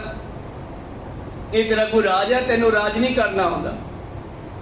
ਰੋਕਣ ਆਪਣਾ ਗੁਰੂ ਪਿਆਰਿਓ, ਕਾਰੂ ਜਿਹੜਾ ਉਸ ਵੇਲੇ ਪੈਰੀ ਪੈ ਗਿਆ, ਮਹਾਂਪੁਰਸ਼ੋ ਫੇਰ ਕੀ ਕਰਾਂ, ਇਹ ਕਿਵੇਂ ਨਾਲ ਜਾ ਸਕਦੀ ਹੈ? ਕਹਿੰਦੇ ਇੱਕ ਢੰਗ ਹੈ, ਤੂੰ ਲੋੜਵੰਦਾਂ ਦੀਆਂ ਗਰੀਬਾਂ ਦੀਆਂ ਆਪਣੇ ਦੇਸ਼ ਦੇ ਲੋਕਾਂ ਦੀਆਂ ਲੋੜਾਂ ਪੂਰੀਆਂ ਕਰ। ਇਹ ਮਾਇਆ ਚੱਲਦੀ ਹੀ ਚੰਗੀ ਲੱਗਦੀ ਹੈ, ਚੱਲਦੀ ਹੋਈ ਲੋਕਾਂ ਦੇ ਕੰਮ ਸਾਰਦੀ ਆ, ਉੱਥੋਂ ਉੱਥੇ ਗਈ, ਉੱਥੋਂ ਉੱਥੇ ਗਈ, ਸਭ ਦੇ ਕੰਮ ਚੱਲੀ ਜਾਂਦੇ, ਇਹਨੂੰ ਬਾਹਰ ਕੱਢ। ਫਿਰ ਉਸਨੇ ਉਹ 45 ਗੰਜ ਮਾਇਆ ਜਨਤਾ ਵਿੱਚ ਵਰਤਾਈ ਸੀ। ਖੈਰ, ਇਹ ਰਾਜੇ ਲੋਕ ਜਿਨ੍ਹਾਂ ਦੇ ਦਰ ਤੇ ਬਹੁਤ ਮੰਗਣ ਵਾਲੇ ਵੀ ਆਉਂਦੇ ਨੇ ਤੇ ਕਈ ਰਾਜੇ ਬਣੇ ਹੋਏ ਨੇ, ਕੁਝ ਦਿਨਾਂ ਦੇ ਭੋਗ ਵਿਲਾਸ ਕਰਕੇ ਫਸਿਓ ਮਨ ਬਿਸਰਿਓ ਜਮ ਤਰਾਸਾ, ਜਿਨ੍ਹਾਂ ਦੇ ਰੱਬ ਯਾਦ ਨਹੀਂ, ਜਿਨ੍ਹਾਂ ਦੇ ਜਮਾਂ ਦੇ ਡੰਡੇ ਵੀ ਯਾਦ ਨਹੀਂ, ਜਿਨ੍ਹਾਂ ਦੇ ਮੌਤ ਵੀ ਯਾਦ ਨਹੀਂ। ਆਗੇ ਗਏ ਰਿਤੇ ਤਬ ਜਾਣੈ, ਮੀਚ ਪਾਨ ਸਿਰ ਧੁਨ ਪਛਤਾਨੈ। ਤੇ ਜਦੋਂ ਇਹ ਫਿਰ ਜਮਾਂ ਦੇ ਵਸ ਪੈਂਦੇ ਆ ਨਾ, ਮੀਚ ਪਾਨ ਪਾ ਮੁੱਠੀਆਂ ਮੀਚ ਕੇ ਤੇ ਤੜਫਣਾ ਕੋ ਸਤਨਾਮ। ਮੀਚ ਪਾਨ ਹੱਥ ਬੰਨ ਜਾਂਦੇ ਆ, ਘੁੰਡ ਮੁੜ ਜਾਂਦੇ ਆ, ਜਿਵੇਂ ਇਹ ਆਪਣਾ ਸੀਨ ਹੈ ਉਸ ਦਾ। ਕਹਿੰਦੇ ਜਦੋਂ ਇਹ ਜਮਾਂ ਦੇ ਵਸ ਪੈਂਦੇ ਆ ਫਿਰ ਸਿਰ ਮਾਰਦੇ ਆ, ਮੈਂ ਚੰਗਾ ਕੰਮ ਨਾ ਕੀਤਾ ਦੁਨੀਆ ਵਿੱਚ ਕੋ ਸਤਨਾਮ। ਫਿਰ ਪਛਤਾਉਂਦੇ ਹਨ। ਮਹਿਮਾ ਨਾਮ ਭਜਨ ਕੀ ਜੋ ਤਬ ਚਿਤਵਤ ਨਿਤ ਵਿਸਰੇ ਸੋ। ਜਿਸ ਰੱਬ ਨੂੰ ਅੱਜ ਇਹਨਾਂ ਲੋਕਾਂ ਨੇ ਵਿਸਾਰਿਆ ਹੋਇਆ ਹੈ, ਜਿਸ ਪਰਮੇਸ਼ਰ ਨੂੰ, ਮੌਤ ਨੂੰ ਤੇ ਰੱਬ ਨੂੰ ਇਹਨਾਂ ਨੇ ਭੁਲਾਇਆ ਹੋਇਆ ਹੈ, ਫਿਰ ਇਹਨਾਂ ਦੇ ਉਦੋਂ ਯਾਦ ਆਉਂਦਾ ਹੈ ਵੀ ਸੰਸਾਰ ਦੇ ਵਿੱਚ ਸਾਧੂਆਂ ਨੇ, ਨਾਮ ਜਪਣ ਵਾਲਿਆਂ ਨੇ ਜਿਹੜਾ ਪ੍ਰਚਾਰ ਕੀਤਾ ਸੀ ਕਿ ਨਾਮ ਨਾਲ ਜੁੜੋ, ਕਿਉਂਕਿ ਸਿਮਰਨ ਜਿਹੜਾ ਹੈ ਮਨੁੱਖ ਦਾ ਜਿਹੜਾ ਹੈ ਦਿਮਾਗ ਦਾ ਸੰਤੁਲਨ ਬਰਾਬਰ ਰੱਖਦਾ ਕੋਈ ਸਤਿਗੁਰੂ ਜੇ ਕਿਸੇ ਢੰਗ ਨਾਲ ਕਰੇ ਤਾਂ ਪਰ ਬੰਦੇ ਦਾ ਸੰਤੁਲਨ ਵਿਗੜ ਜਾਂਦਾ ਹੈ ਜਦੋਂ ਇਹ ਨਾਮ ਨਾਲ ਨਹੀਂ ਜੁੜਦਾ। ਫਿਰ ਪਛਤਾਉਣਾ ਕਰਦੇ ਹਨ। ਆਨਿਕ ਤੁਰਨਾ ਤਾਰਨ ਕਰਹੀ, ਘਰ ਮੇ ਗੁਰੂਏ ਸੰਗਤ ਸਪਰਹੀ। ਉੱਥੇ ਜਾ ਕੇ ਫਿਰ ਅਨੇਕਾਂ ਤਰ੍ਹਾਂ ਦੀ ਤਾੜਨਾ ਸਜ਼ਾ ਮਿਲਦੀ ਹੈ ਔਰ ਗਲ ਵਿੱਚ ਭਾਰੇ ਸੰਗਲ ਪਾਏ ਜਾਂਦੇ ਐ। ਤੇ ਗੁਰੂ ਪਿਆਰਿਓ, ਕਈ ਮਹਾਂਪੁਰਸ਼ੇ ਵੀ ਕਹਿੰਦੇ ਕਿ ਇੱਥੇ ਹੀ ਨਰਕ ਸਵਰਗ ਹੈ ਤੇ ਸਾਡੇ ਸਾਹਮਣੇ ਹੀ ਆ। ਜਿਹੜੇ ਪਸ਼ੂ ਸੰਗਲਾਂ ਵਿੱਚ ਪਾ ਕੇ ਬੰਨੇ ਪਏ ਹਨ, ਇਹ ਸਜ਼ਾ ਹੀ ਹੈ ਉਹਨਾਂ ਜੀਵ ਆਤਮਾ ਨੂੰ ਜਿਨ੍ਹਾਂ ਨੇ ਮਨੁੱਖ ਹੁੰਦੇ ਹੋਏ ਕੋਈ ਚੱਜ ਦਾ ਕੰਮ ਨਹੀਂ ਕੀਤਾ। ਕੋਈ ਸਤਿਨਾਮ। ਇਹ ਇੱਥੇ ਹੀ ਸਜ਼ਾ ਮਿਲ ਰਹੀ ਆ। ਹੁਣ ਉਹਨਾਂ ਨੂੰ ਬੰਨ ਕੇ ਛਾਵੇਂ ਕਰਨਾ, ਧੁੱਪੇ ਕਰਨਾ ਮਨੁੱਖ ਦੀ ਮਰਜ਼ੀ ਆ, ਨਹੀਂ ਤਾਂ ਖੜੇ ਆ, ਬੋਲ ਨਹੀਂ ਸਕਦੇ। ਤੋ ਇਸ ਤਰ੍ਹਾਂ ਪਾਤਸ਼ਾਹ ਜੀ ਕਹਿੰਦੇ, ਫਿਰ ਕਹਿੰਦੇ ਇਹਨਾਂ ਜੀਵਾਂ ਨੂੰ ਜਦੋਂ ਇਸ ਤਰ੍ਹਾਂ ਦੀ ਸੰਗਲ ਸਜ਼ਾ ਮਿਲਦੀ ਹੈ, ਭਾਰੀ ਸੰਗਲ ਮਾਰ ਕੇ ਬੰਨੇ ਜਾਂਦੇ ਹਨ। ਤਪਤ ਥਮ ਸੋ ਐਚ ਲਗਾਵੇ, ਤੇਲ ਕੜਾ ਤਪਤ ਮੈਂ ਪਾਵੇ। ਤਪਦੇ ਹੋਏ ਥੰਮਾਂ ਨਾਲ ਬੰਨੇ ਜਾਂਦੇ ਹਨ ਜੋ ਵਿਸ਼ੇ ਵਿਕਾਰਾਂ ਨੂੰ ਭੋਗਦੇ ਆ, ਇੱਥੇ ਐਸ਼ੋ ਇਸ਼ਰਤ ਕਰਦੇ ਹਨ। ਜੋ ਕਾਮ ਬਾਸ਼ਨਾ ਵਿੱਚ ਡੁੱਬੇ ਹੋਏ ਆ ਉਹਨਾਂ ਨੂੰ ਤਪਦੇ ਹੋਏ ਲੋਹੇ ਦੇ ਥੰਮਾਂ ਨਾਲ ਬੰਨਿਆ ਜਾਂਦਾ ਹੈ। ਕੋਈ ਸਤਿਨਾਮ। ਲੈ ਵੀ ਹੁਣ ਇਹਨੂੰ ਗਲਵੱਕੜੀ ਪਾ ਇਸ ਥੰਮ ਨੂੰ, ਤਪਦੇ ਹੋਏ ਨੂੰ। ਇਸ ਤਰ੍ਹਾਂ ਪਾਤਸ਼ਾਹ ਜੀ ਕਹਿੰਦੇ ਫਿਰ ਤਪਦੇ ਤੇਲ ਦੇ ਕੜਾਹਿਆਂ ਵੀ ਸਿੱਟੇ ਜਾਂਦੇ ਆ, ਜਿਹਦੇ ਜਿਵੇਂ ਸਾਡੇ ਸਾਹਮਣੇ ਆ। ਗੁਰੂ ਪਿਆਰਿਓ, ਮੁਰਗੀਆਂ, ਮੱਛੀਆਂ ਆਦਿ ਤੇਲ ਵਿੱਚ ਤਲੀਆਂ ਜਾਂਦੀਆਂ। ਇਹ ਉਹ ਜੀਵ ਹੀ ਹਨ ਜਿਨ੍ਹਾਂ ਨੇ ਸੰਸਾਰ ਵਿੱਚ ਆ ਕੇ ਰੱਬ ਦੇ ਨਾਮ ਨੂੰ ਨਹੀਂ ਜਪਿਆ। ਫਿਰ ਇਹਨਾਂ ਟੇਢੀਆਂ ਜੁਨਾਂ ਵਿੱਚ ਪਾ ਕਰਕੇ ਇਉਂ ਸਜ਼ਾ ਦਿੱਤੀ ਜਾਂਦੀ ਹੈ। ਲੋਹਰਾ ਲੋਹ ਖੰਡ ਕਰ ਅਗਨਵਤ, ਮੁਖ ਪਾਵੇ ਕਰ ਮਾਰ। ਜਿਹੜੇ ਸੰਸਾਰ ਵਿੱਚ ਜੀਵ ਦੇ ਸਵਾਦਾਂ ਵਿੱਚ ਹੀ ਵਿਚਰੇ, ਆ ਵੀ ਖਾ ਕੇ ਦੇਖੀਏ ਭਲਾ ਕਿਹੋ ਜਿਹਾ, ਆ ਵੀ ਖਾ ਕੇ ਦੇਖੀਏ ਭਲਾ ਕਿਹੋ ਜਿਹਾ, ਉਹਨਾਂ ਦੇ ਮੂੰਹ ਵਿੱਚ ਲੋਹੇ ਦੇ ਗੋਲੇ ਗਰਮ ਕਰਕੇ ਪਾਏ ਜਾਂਦੇ ਆ ਵੀ ਆ ਵੀ ਖਾ ਕੇ ਦੇਖ ਭਲਾ ਕਿਹੋ ਜਿਹਾ। ਕੋਈ ਸਤਿਨਾਮ। ਅਗਨਵਤ ਲਾਲ ਕਰਕੇ ਲੋਹੇ ਵਾਂਗੂ, ਲੋਹੇ ਦੇ ਟੋਟੇ, ਲੋਹੇ ਦੇ ਗੋਲੇ ਕਹਿੰਦੇ ਉਹਨਾਂ ਦੇ ਮੂੰਹ ਵਿੱਚ ਪਾਏ ਜਾਂਦੇ ਹਨ। ਦਾਰਨ ਦੁਖਤ ਪੁਕਾਰੇ, ਕੋਈ ਨਾ ਸੁਨੇ ਪੁਕਾਰ। ਤੇ ਉੱਥੇ ਫਿਰ ਇਹਦੀ ਪੁਕਾਰ ਸੁਣਨ ਵਾਲਾ ਕੋਈ ਨਹੀਂ। ਜਦੋਂ ਫਿਰ ਮੂੰਹ ਸੜਦੇ ਆ ਅੰਦਰੋਂ ਗਰਮ ਲੋਹੇ ਦੇ ਗੋਲਿਆਂ ਨਾਲ, ਫਿਰ ਪੁਕਾਰਾਂ ਕਰਦਾ ਕਿ ਮੈਨੂੰ ਬਚਾਓ। ਚੌਪਈ ਇਤਿਆਦਿਕ ਦੁਖ ਨਰਕ ਅਨੇਕਾ, ਪਾਵੇ ਨਾਮਹੀਨ ਅਵਵੇਕਾ। ਵਿਵੇਕ ਹੁੰਦਾ ਗਿਆਨ, ਅਵਿਵੇਕ ਅਗਿਆਨੀ ਬੰਦਾ, ਮਨ ਮਤੀਆ, ਮਨ ਮਰਜ਼ੀਆਂ ਕਰਨ ਵਾਲਾ, ਜਿਹਨੇ ਇੱਥੇ ਰੱਬ ਨੂੰ ਯਾਦ ਨਹੀਂ ਕੀਤਾ। ਪਰਮੇਸ਼ਰ ਕਹਿੰਦਾ ਜਾ ਤੈਨੂੰ ਖੁੱਲੀ ਛੁੱਟੀ ਦਿੱਤੀ, ਜੋ ਕਰਨਾ ਕਰ ਲਾ। ਇਸ ਧਰਤੀ ਮੈਂ ਤੇਰੀ ਸਿਕਦਾਰੀ, ਅਵਰ ਜੋਨ ਤੇਰੀ ਪਨਿਹਾਰੀ, ਪਰ ਉਦੋਂ ਬਾਅਦ ਮੈਂ ਕਰੂੰਗਾ। ਕੋਈ ਸਤਿਨਾਮ। ਤੋ ਬੰਦਾ ਆਪਣੇ ਜੀਵਨ ਦੇ ਵਿੱਚ ਇੱਥੇ ਮਨ ਮਰਜ਼ੀਆਂ ਕਰਦਾ ਹੈ, ਪਰ ਜਦੋਂ ਸਮਾਂ ਸਮਾਪਤ ਹੋ ਜਾਂਦਾ ਫਿਰ ਪਰਮੇਸ਼ਰ ਦੀ ਵਾਰੀ ਆਉਂਦੀ ਹੈ, ਫਿਰ ਉਹ ਸਜ਼ਾਵਾਂ ਦਿੰਦਾ ਪਰਮੇਸ਼ਰ ਏਦਾਂ ਦੀਆਂ। ਤਾਂ ਪਾਤਸ਼ਾਹ ਜੀ ਕਹਿੰਦੇ ਫਿਰ ਬੰਦਾ ਪਛਤਾਉਂਦਾ ਹੈ ਜਦੋਂ ਇਹੋ ਜਿਹੇ ਦੁੱਖ ਦਿੱਤੇ ਜਾਂਦੇ ਹਨ ਜਿਨ੍ਹਾਂ ਨੇ ਦੁਨੀਆ ਵਿੱਚ ਆ ਕੇ ਨਾਮ ਨਹੀਂ ਜਪਿਆ ਜੀ। ਕਰਤ ਵਿਕਾਰਨ ਬੈਸ ਬਿਤਾਏ, ਕਬੂ ਨ ਸਿਮਰਨ ਮੈਂ ਨਿਵਲਾਏ। ਕਦੇ ਰੱਬ ਦੇ ਨਾਲ ਨਹੀਂ ਜੁੜਿਆ, ਮੌਤ ਤੋਂ ਨਹੀਂ ਡਰਿਆ, ਰੱਬ ਤੋਂ ਨਹੀਂ ਡਰਿਆਗਾ, ਔਰ ਵਿਸ਼ੇ ਵਿਕਾਰਾਂ ਦੇ ਵਿੱਚ ਪ੍ਰਵਿਰਤ ਰਿਹਾ। ਦਿਨ ਰਾਤ ਸਾਰੀ ਜ਼ਿੰਦਗੀ ਵਿਕਾਰਾਂ ਵਿੱਚ ਬਤੀਤ ਕਰ ਦਿੱਤੀ ਆ। ਬੁਰੇ ਕਾਮ ਕੋ ਊਠ ਖਲੋਇਆ, ਨਾਮ ਕੀ ਵੇਲਾ ਪੈ ਪੈ ਸੋਇਆ। ਕਬੀਰ ਹਰ ਕਾ ਸਿਮਰਨ ਛੱਡ ਕੇ ਰਾਤ ਜਗਾਵਣ ਜਾਏ। ਹਰੀ ਦਾ ਸਿਮਰਨ ਛੱਡ ਕੇ ਰਾਤ ਨੂੰ ਜਾਂਦਾ ਚੋਰੀਆਂ ਕਰਨ ਵਾਸਤੇ। ਤੇ ਪਾਤਸ਼ਾਹ ਜੀ ਕਹਿੰਦੇ ਸਰਪਨ ਹੋਏ ਕੇ ਉਤਰੈ ਜਾਏ ਆਪਣੇ ਖਾਏ। ਫਿਰ ਸੱਪ ਦੀ ਜੂਨ ਵੀ ਜਾਂਦਾ ਹੈ ਉਹ ਬੰਦਾ, ਔਰ ਉਹ ਜਾਏ ਆਪਣੇ ਖਾਏ। ਜਿਵੇਂ ਸਪਣੀ ਆਪਣੇ ਬੱਚਿਆਂ ਨੂੰ ਆਪੇ ਖਾ ਜਾਂਦੀ ਹੈ, ਬੰਦਾ ਆਪਣੇ ਸ਼ੁਭ ਕਰਮਾਂ ਨੂੰ ਇਉਂ ਖਤਮ ਕਰ ਲੈਂਦਾ ਜਦੋਂ ਨਾਮ ਨਹੀਂ ਜਪਦਾ। ਜੋ ਕੋ ਮਾੜੇ ਮੋਟੇ ਸ਼ੁਭ ਕਰਮ ਹੈ ਉਹ ਵੀ ਖਤਮ ਕਰ ਲੈਂਦਾ ਹੈ। ਆਪਣੇ ਪੈਦਾ ਕੀਤੇ ਚੰਗੇ ਕਰਮਾਂ ਨੂੰ ਵੀ ਚੋਰੀਆਂ ਡਾਕੇ ਮਾਰ ਕੇ ਖਤਮ ਕਰ ਲੈਂਦਾ। ਕਬੀਰ ਹਰਿ ਕਾ ਸਿਮਰਨ ਛੱਡ ਕੇ ਆ ਹੋਈ ਰਾਖੈ ਨਾਰ।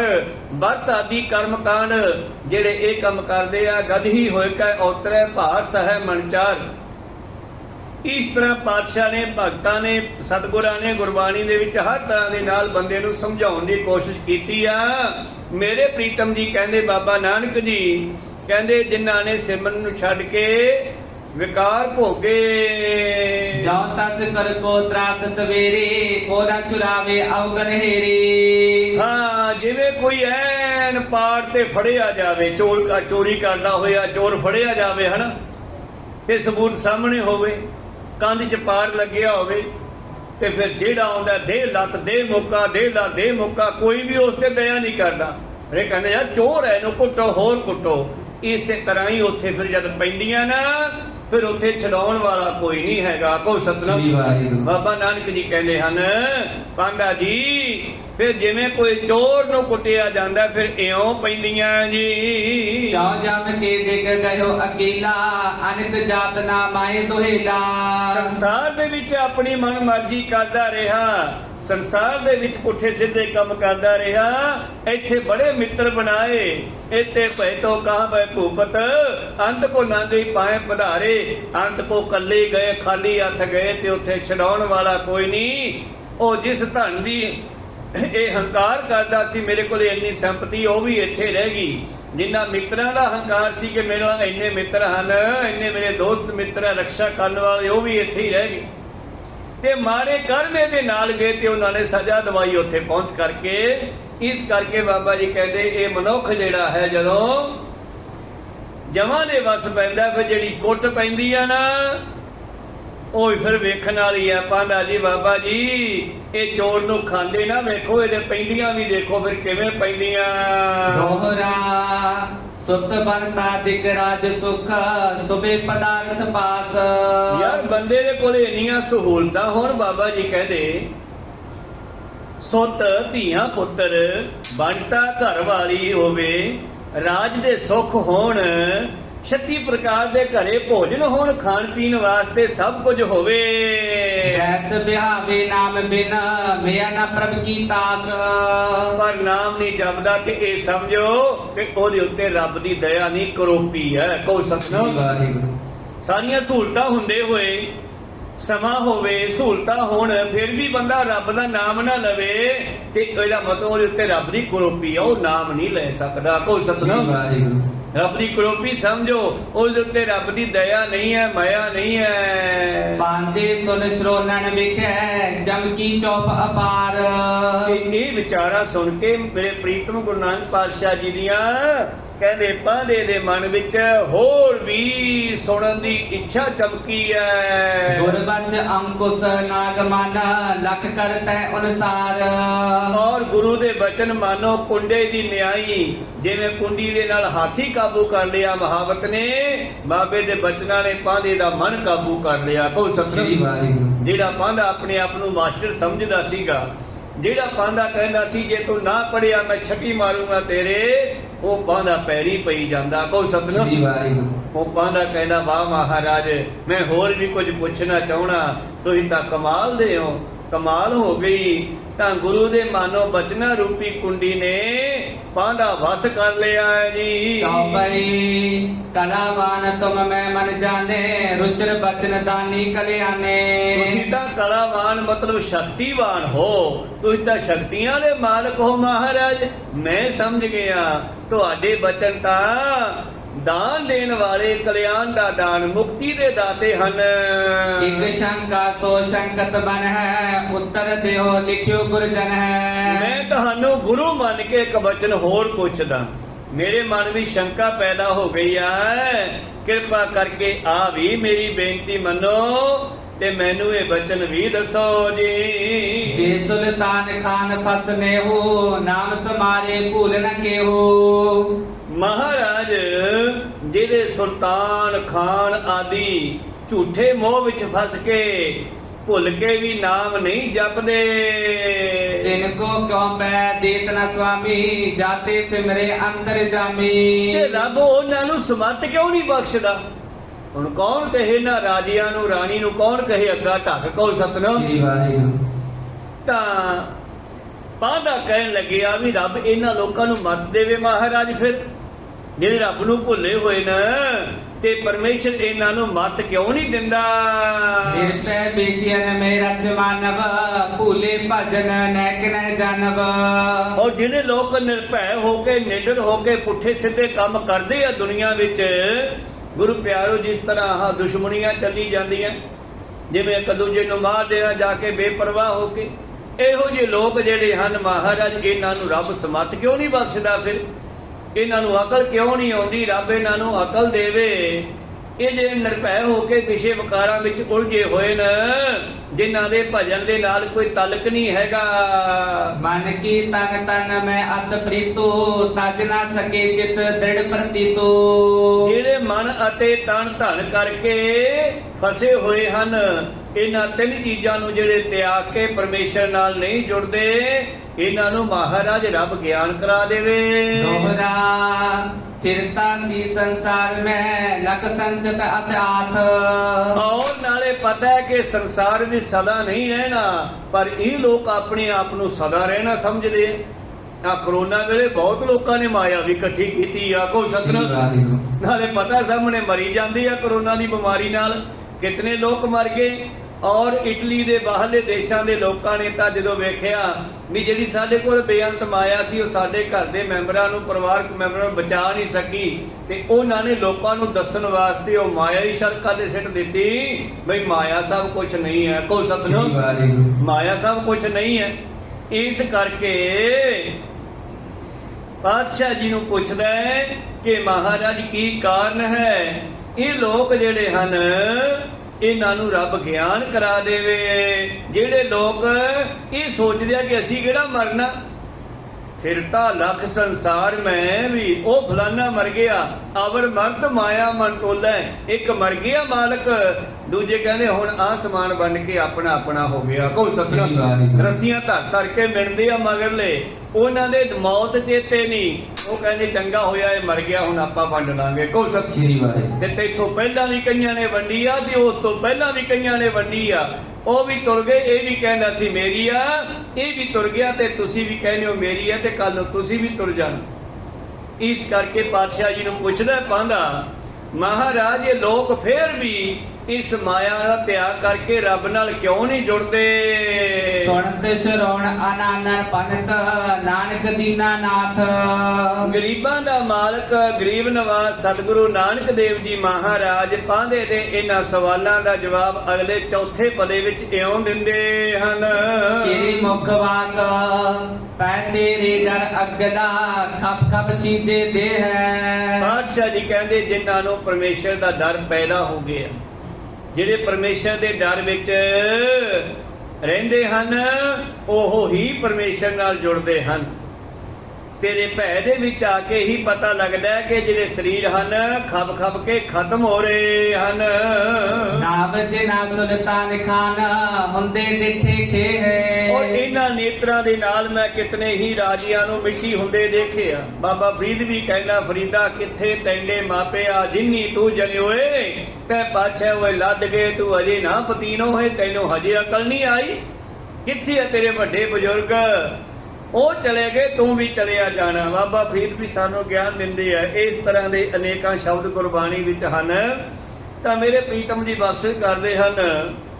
ਸਤਿਗੁਰੂ ਪਾਤਸ਼ਾਹ ਕਹਿੰਦੇ ਜਿਨ੍ਹਾਂ ਦੇ ਵੱਡੇ ਵੱਡੇ ਨਾਮ ਸੀ ਸੁਲਤਾਨ ਖਾਨ, ਅੱਜ ਕਬਰਾਂ ਵਿੱਚ ਪਏ ਹਨ।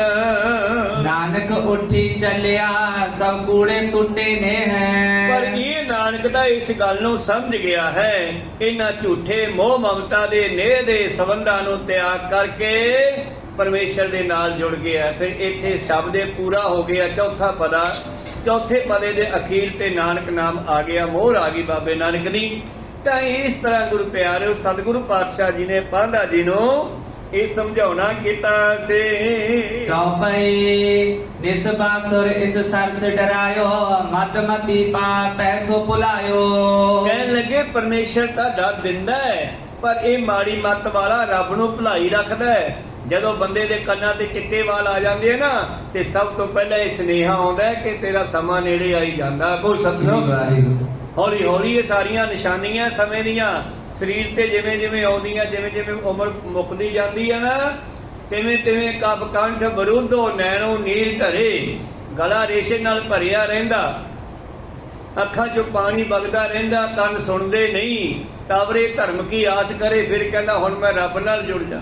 ਤੇ ਜਦੋਂ ਜਵਾਨੀ ਹੁੰਦੀ ਆ, ਸਾਰੇ ਸਰੀਰ ਦੇ ਅੰਦਰੇ ਕੰਮ ਦਿੰਦੇ ਆ, ਸਾਥ ਦਿੰਦੇ ਆ, ਉਹਦੇ ਦੇ ਰੱਬ ਚੇਤੇ ਨਹੀਂ ਹੁੰਦਾ। ਤਾਂ ਮੇਰੇ ਪ੍ਰੀਤਮ ਜੀ ਕਹਿੰਦੇ ਰੱਬ ਡਰਾਉਂਦਾ ਤਾਂ ਹੈ, ਬੰਦੇ ਨੂੰ ਸੁਨੇਹੇ ਵੀ ਭੇਜਦਾ ਹੈ, ਪਰ ਇਹ ਮਾੜੀ ਮੱਤ ਵਾਲਾ ਡਰਦਾ ਹੀ ਨਹੀਂਗਾ। ਚਿਨ ਚਿਨ ਆਯੁਰ ਬੀਤਤ ਜਾਏ, ਦਿਨ ਦਿਨ ਦੇ ਦਸ਼ਾ ਪਲਟਾਏ। ਆ ਦੇਖੋ ਨਾ ਪਾਂਧਾ ਜੀ, ਛਿਣ ਛਿਣ ਕਰਕੇ ਸਰੀਰ ਦੀ ਜਿਹੜੀ ਆ ਅਵਸਥਾ ਬਦਲਦੀ ਜਾਂਦੀ ਆ। ਪਹਿਲਾਂ ਜਨਮ ਹੋਇਆ, ਬਚਪਨ ਵਿੱਚ ਬਾਲਕ ਦੇ ਵਿੱਚ ਕਿੰਨਾ ਸੋਹਣਾ ਸੀਗਾ, ਔਰ ਫਿਰ ਜਵਾਨ ਹੋਇਆ ਤੇ ਜਵਾਨੀ ਵਿੱਚ ਹੋਰ ਵੀ ਸੋਹਣਾ ਹੋ ਗਿਆ। ਫਿਰ 50 ਸਾਲ ਦੀ ਉਮਰ ਤੋਂ ਬਾਅਦ ਉਮਰ ਘਟਣੀ ਸ਼ੁਰੂ ਹੋਈ। ਫਿਰ ਦਿਨ ਦੁੱਗਣੀ ਰਾਤ ਚੌਗਣੀ ਹੈ, ਘਾਟੇ ਵੱਲ ਜਾ ਰਿਹਾ ਹੈ ਤੇ ਅਖੀਰ ਇਹ ਖਾਤਮੇ ਤੇ ਪਹੁੰਚ ਜਾਂਦਾ ਹੈ। ਪਾਤਸ਼ਾਹ ਜੀ ਦਾ ਬਚਨ ਹੈ ਨਾ, 60 ਕੇ ਬੁਢਾਪਾ ਆਵੇ, 70 ਕਾ ਮਤਹੀਨ, 80 ਕਾ ਵਿਵਹਾਰ ਨ ਪਾਵੇ, 90 ਕਾ ਸੇਜਾ ਸਣੀ, ਮੂਲ ਨ ਜਾਣੇ ਅਪ ਵੱਲ, ਟੰਡੋਲਮ ਢੂੰਡਮ ਡਿਠਮੈ ਨਾਨਕ ਜਗ, ਧੂਏ ਦਾ ਕਵਲਹਾਰ। ਇਹ ਸੰਸਾਰ ਧੂਏ ਦੇ ਪਹਾੜਾਂ ਵਰਗਾ ਹੈ। ਹੁਣ ਧੂਏ ਦੇ ਪਹਾੜ ਕਿੰਨੇ ਖੜਦੇ ਆ, ਬਣਦੇ ਆ, ਖਤਮ ਹੋ ਜਾਂਦੇ ਆ। ਏਦਾਂ ਦਾ ਇਹ ਸੰਸਾਰ ਹੈ। ਬਾਬਾ ਜੀ ਕਹਿੰਦੇ ਛਿਣ ਛਿਣ ਕਰਕੇ ਜੀਵਨ ਬਤੀਤ ਹੁੰਦਾ ਜਾਂਦਾ ਹੈ, ਔਰ ਸਰੀਰ ਦੇ ਉੱਤੇ ਲੱਛਣ ਆਈ ਜਾ ਰਹੇ ਹਨ ਮੌਤ ਦੇ, ਪਰ ਬੰਦਾ ਸਮਝਦਾ ਨਹੀਂ। ਵਿਸ਼ਿਆਨ ਮੇਂ ਕਪ ਬਹੁ ਕਰਨੇਹਾ, ਅੰਤ ਕਾਲ ਮੈਂ ਚੀਜਤ ਦੇਹਾ। ਔਰ ਵਿਸ਼ੇ ਵਿਕਾਰਾਂ ਵਿੱਚ ਖੱਪ ਖੱਪ ਕੇ ਗੁਰੂ ਪਿਆਰਿਓ ਨੇ ਕਰਕੇ ਵਿਸ਼ੇ ਵਿਕਾਰਾਂ ਨੂੰ ਚੰਗੇ ਸਮਝ ਕੇ, ਸ਼ਰਾਬੀ ਕਹਿੰਦਾ ਮੈਂ ਸ਼ਰਾਬ ਪੀਣਾ, ਪਰ ਇੱਕ ਦਿਨ ਸ਼ਰਾਬ ਉਹ ਸ਼ਰਾਬੀ ਪੀਣ ਵਾਲੇ ਨੂੰ ਪੀ ਜਾਂਦੀ ਆ, ਕੋਈ ਸਤਿਨਾਮ, ਖਤਮ ਕਰ ਦਿੰਦੀ ਆ। ਬੰਦਾ ਕਹਿੰਦਾ ਮੈਂ ਵਿਸ਼ੇ ਵਿਕਾਰ ਭੋਗਦਾ, ਸੁਖੰ ਤੇ ਦੁੱਖੰ, ਕਹਿੰਦਾ ਮੈਂ ਸੁੱਖਾਂ ਨੂੰ ਭੋਗਦਾ। ਇਹ ਸੁੱਖਾਂ ਦੇ ਵਿੱਚੋਂ ਹੀ ਫਿਰ ਦੁੱਖ ਵੀ ਪੈਦਾ ਹੁੰਦਾ। ਕੋਈ ਸਤਿਨਾਮ। ਸੁਖੰ ਤੇ ਦੁੱਖੰ, ਭੋਗੰ ਤੇ ਰੋਗੰ, ਭੋਗਾਂ ਤੋਂ ਰੋਗ ਵੀ ਪੈਦਾ ਹੁੰਦੇ ਆ। ਜਦੋਂ ਬੰਦਾ ਜਿਵੇਂ ਅੱਜ ਕੱਲ ਦਾ ਚੱਲਣ ਹੈ ਲੋਕਾਂ ਦਾ, ਸਾਦੇ ਭੋਜਨ ਨੂੰ ਛੱਡ ਕੇ ਗੁਰੂ ਪਿਆਰਿਓ ਦੂਸਰੇ ਜਿਹੜੇ ਭੋਜਨ ਹਨ ਚਟਪਟੇ, ਇਹ ਜਿਵੇਂ ਜਿਵੇਂ ਬੰਦਾ ਖਾਂਦਾ ਜਾਂਦਾ ਹੈ ਸਰੀਰ ਦੇ ਅੰਦਰ ਡਿਫੈਕਟ ਵੀ ਪਾਉਂਦੇ ਹਨ। ਭੋਗਨ ਤੇ ਰੋਗਨ, ਊਚੰਗ ਤੇ ਨੀਚੰਗ, ਨਾਨਾ ਸੋ ਮੋਚੰਗ। ਇਹ ਰੱਬ ਦਾ ਸੁਭਾਅ ਹੈ, ਬਦਲਾਅ ਹੁੰਦਾ ਹੈ, ਵੱਡਿਆਂ ਤੋਂ ਉੱਚਿਆਂ ਤੋਂ ਨੀਵੇਂ, ਨੀਵਿਆਂ ਤੋਂ ਉੱਚੇ, ਭੋਗਾਂ ਤੋਂ ਸੁੱਖਾਂ ਤੋਂ ਦੁੱਖ, ਭੋਗਾਂ ਤੋਂ ਰੋਗ ਪੈਦਾ, ਇਹ ਸਭ ਹੁੰਦਾ ਰਹਿੰਦਾ ਹੈ। ਬੰਦਾ ਸਮਝਦਾ ਨਹੀਂ ਹੈ। ਮੇਰੇ ਪ੍ਰੀਤਮ ਜੀ ਕਹਿੰਦੇ ਇਹ ਬੰਦਾ ਵਿਸ਼ੇ ਵਿਕਾਰਾਂ ਵਿੱਚ ਖੱਪ ਖੱਪ ਕੇ ਇੱਕ ਦਿਨ ਬੁਢਾਪਾ ਆ ਜਾਂਦਾ ਹੈ। ਅੰਤ ਕਾਲ ਮੈਂ ਛੀਜਤ ਦੇਹ, ਔਰ ਸਰੀਰ ਜਿਹੜਾ ਛਿੱਜ ਜਾਂਦਾ, ਭਾਵ ਕਮਜ਼ੋਰ ਹੋ ਜਾਂਦਾ ਹੈ, ਪਰ ਇਹ ਵਿਸ਼ੇ ਵਿਕਾਰਾਂ ਨੂੰ ਭੋਗਣਾ ਬੰਦ ਨਹੀਂ ਕਰਦਾ। ਨਾਉ ਖਾਨ ਸੁਲਤਾਨ ਬਨੇਹੀ, ਦ੍ਰਿਸ਼ਟਾਵਤ ਹੈ ਮਿਲਤੇ ਖੇਹੀ। ਪਾਂਧਾ ਜੀ ਜਿਹੜੇ ਅੱਜ ਤੋਂ ਪਹਿਲਾਂ ਵੱਡੇ ਵੱਡੇ ਰਾਜੇ ਹੋਏ ਕਿੱਥੇ ਹਨ, ਦਿਸਦਾ ਕੋਈ? ਸਾਰੇ ਖੇ ਬਣ ਗਏ, ਮਿੱਟੀ ਵਿੱਚ ਮਿਲ ਗਏ ਹਨ। ਜਿਨ੍ਹਾਂ ਦੁਨੀਆ ਸੁਲਤਾਨ ਖਾਨ ਆਦਿ ਕਹਿੰਦੇ ਸੀ, ਜਿਹੜਾ ਸ਼ਾਹਜਹਾਂ ਆਪਣੇ ਆਪ ਨੂੰ ਬੜਾ ਵੱਡਾ ਸਮਝਦਾ ਸੀਗਾ, ਇੱਕ ਦਿਨ ਇਸਨੇ ਬਾਣੀ ਤੇ ਤਰਕ ਕੀਤਾ। ਪਾਤਸ਼ਾਹ ਦਾ ਬਚਨ ਸੁਣਿਆ, ਨਦਰ ਉਪੱਠੀ ਜੇ ਕਰੈ ਸੁਲਤਾਨਾ ਕਾਹੋ ਕਰਾਇਂਦਾ। ਕਹਿੰਦਾ ਇਹ ਕਿਵੇਂ ਹੋ ਸਕਦਾ, ਰਾਜਿਆਂ ਨੂੰ ਇੰਨੀ ਕਮਜ਼ੋਰ ਕਿਵੇਂ ਕਰ ਦੂਗਾ? ਕਹਿੰਦੇ ਪਤਾ ਕੋਈ ਨਹੀਂ, ਟੇਢੀ ਨਜ਼ਰ ਹੋ ਜੇ ਤਾਂ ਰਾਜਿਆਂ ਨੂੰ ਇੰਨੇ ਕਮਜ਼ੋਰ ਕਰ ਸਕਦਾ ਕਿ ਤੀਲੇ ਦੀ ਨਿਆਈ ਸਿੱਧਾ ਨਹੀਂ ਖੜ ਸਕਦੇ। ਕਹੋ ਸਤਿਨਾਮ। ਵਾਹਿਗੁਰੂ। ਇਹ ਕਿਵੇਂ ਹੋ ਸਕਦਾ? ਕਹਿੰਦੇ ਫਿਰ ਤੂੰ ਆਪਣੇ ਜ਼ਿੰਦਗੀ 'ਚ ਹੀ ਵੇਖ ਲਈ। ਉਹਦਾ ਪੁੱਤਰ ਔਰੰਗਜ਼ੇਬ ਉਸ ਨੇ ਆਪਣੇ ਪਹਿਲਾਂ ਭਰਾਵਾਂ ਨੂੰ ਮਾਰਿਆ, ਤੇ ਭਰਾਵਾਂ ਨੂੰ ਮਾਰਨ ਤੋਂ ਬਾਅਦ ਫਿਰ ਇਸ ਨੇ ਆਪਣੇ ਪਿਤਾ ਸ਼ਾਹਜਹਾਂ ਨੂੰ ਕੈਦ ਕੀਤਾ, ਔਰ ਕੈਦ ਕਰਕੇ ਉਸ ਨੂੰ ਜੇਲ੍ਹ ਦੇ ਵਿੱਚ ਬੰਦ ਕਰਤਾ, ਤੇ ਰੋਜ਼ਾਨਾ 1 ਲੱਖ ਛੋਲਿਆਂ ਦੀ ਔਰ 1 ਪਿਆਲਾ ਪਾਣੀ ਦਾ ਮਿਲਦਾ। ਜੇਲ੍ਹ ਦੇ ਵਿੱਚ ਇਹਨੇ ਕਾਗਜ਼ ਕਲਮ ਸ਼ਾਹੀ ਰੱਖੀ ਆ, ਕੁਛ ਨਾ ਕੁਛ ਲਿਖਦਾ ਰਹਿੰਦਾ।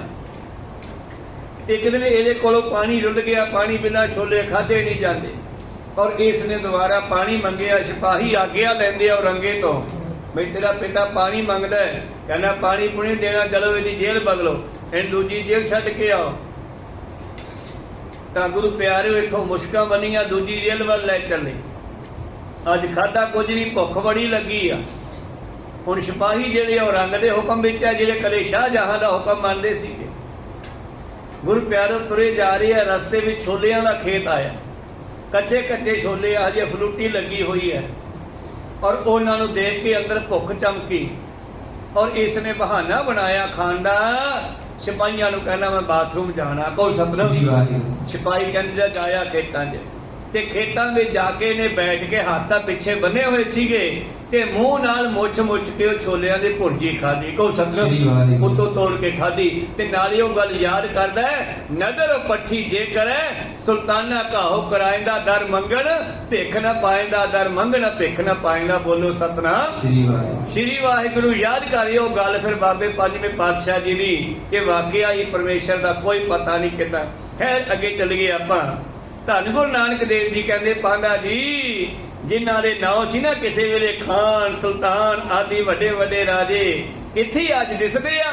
ਸਾਰੇ ਮਿੱਟੀ ਵਿੱਚ ਮਿੱਟੀ ਬਣ ਗਏ। ਪੂਰੋ ਨੇ ਹੋ ਦੇ ਧਨ ਜੋ ਛੋੜ ਚਲਿਓ ਬਸ ਚਲਤ ਨਾ ਕੋ। ਜਿਸ ਦੇ ਨਾਲ ਇਹਨੇ ਨੇਹ ਕੀਤਾ ਹੈ, ਅਖੀਰ ਇੱਕ ਦਿਨ ਛੱਡ ਕੇ ਜਾਣਾ ਪੈਂਦਾ। ਆਪਾਂ ਵੱਡੀਆਂ ਵੱਡੀਆਂ ਕੋਠੀਆਂ ਪਾਈਆਂ, ਪਾਉਣੀਆਂ ਪੈਂਦੀਆਂ ਧੁੱਪ ਛਾਂ ਤੋਂ, ਮੀਂਹ ਤੋਂ ਬਚਣ ਲਈ, ਪਰ ਮਰਨ ਵੇਲੇ ਤਾਂ ਸਭ ਕੁਝ ਇੱਥੋਂ ਲਿਆ ਤੇ ਇੱਥੇ ਹੀ ਰਹਿਣਾ ਹੈ। ਸਰਾਂ ਦਾ ਮਾਲ ਹੈ, ਸਰਾਂ 'ਚ ਹੀ ਰਹਿਣਾ। ਕੋ ਸਤਿ। ਧਰਤੀ ਇੱਕ ਸਰਾਂ ਹੈ, ਧਰਮਸ਼ਾਲਾ ਹੈ। ਇੱਥੇ ਲੋੜ ਮੁਤਾਬਕ ਵਰਤਨ ਨੂੰ ਪਰਮੇਸ਼ਰ ਨੇ ਸਮਾਨ ਦਿੱਤਾ ਹੈ, ਪਰ ਮਨੁੱਖ ਜਿਹੜਾ ਬੜੇ ਵੱਡੇ ਲੰਮੇ ਚੌੜੇ ਕਬਜ਼ੇ ਕਰਦਾ ਹੈ, ਉਹ ਵੱਡੀਆਂ ਵੱਡੀਆਂ ਕੋਠੀਆਂ 10-10 ਮੰਜ਼ਲੀਆਂ ਵੀ ਪਾ ਕੇ ਇੱਥੇ ਛੱਡ ਜਾਂਦਾ ਹੈ। ਪਰ ਇਹਦਾ ਇੱਕ ਨੁਕਸਾਨ ਇਹ ਹੁੰਦਾ ਹੈ ਕਿ ਮੁੜ ਕੇ ਰੂਹ ਉੱਥੇ ਹੀ ਫਸ ਜਾਂਦੀ ਹੈ ਕਿ ਹਾਏ ਮੇਰੀ ਕੋਠੀ। ਅੰਤ ਕਾਲ ਜੇ ਮੰਦਰ ਸਿਮਰੇ ਐਸੀ ਚਿੰਤਾ ਮੈਂ ਜੇ ਮਰੇ, ਪ੍ਰੇਤ ਜੋਨ ਹੋਏ ਬਲ ਬਲ ਉਤਰੇ, ਉੱਥੇ ਭਟਕ ਜਾਂਦੀਆਂ ਰੂਹਾਂ ਬਹੁਤ ਸਾਰੀਆਂ। ਜਿਹੋ ਜਿਹਾ ਮਰਨ ਵੇਲੇ ਖਿਆਲ ਬਣਦਾ, ਉਹੋ ਜਿਹਾ ਅਗਲਾ ਜਨਮ ਹੋ ਜਾਂਦਾ। ਤੇ ਜੇ ਇਹਨਾਂ 4 ਤਰ੍ਹਾਂ ਦੇ ਨਾਲ ਖਿਆਲ ਬਣਦੇ ਆ, ਤੇ ਫਿਰ ਪਾਤਸ਼ਾਹ ਨੇ ਉਦਾਹਰਨਾਂ ਦਿੱਤੀਆਂ ਭਗਤ ਲੋਚਨ ਜੀ ਦੇ ਬਚਨ ਰਾਹੀਂ। ਅੰਤ ਕਾਲ ਜੇ ਲక్ష్ਮੀ ਸਿਮਰੇ ਐਸੀ ਚਿੰਤਾ ਮੈਂ ਜੇ ਮਰੇ, ਸਰਤ ਜੋਨ ਬਲ ਬਲ ਉਤਰੇ, ਹਰੀ ਬਾਈ ਗੋਬਿੰਦ ਨਾਮ ਮਤ ਵਿਸਰੇ। ਤਾਂ ਗੁਰੂ ਪਿਆਰਿਓ, ਮਾਰਕੰਡਾ ਰਿਸ਼ੀ ਹੋਇਆ।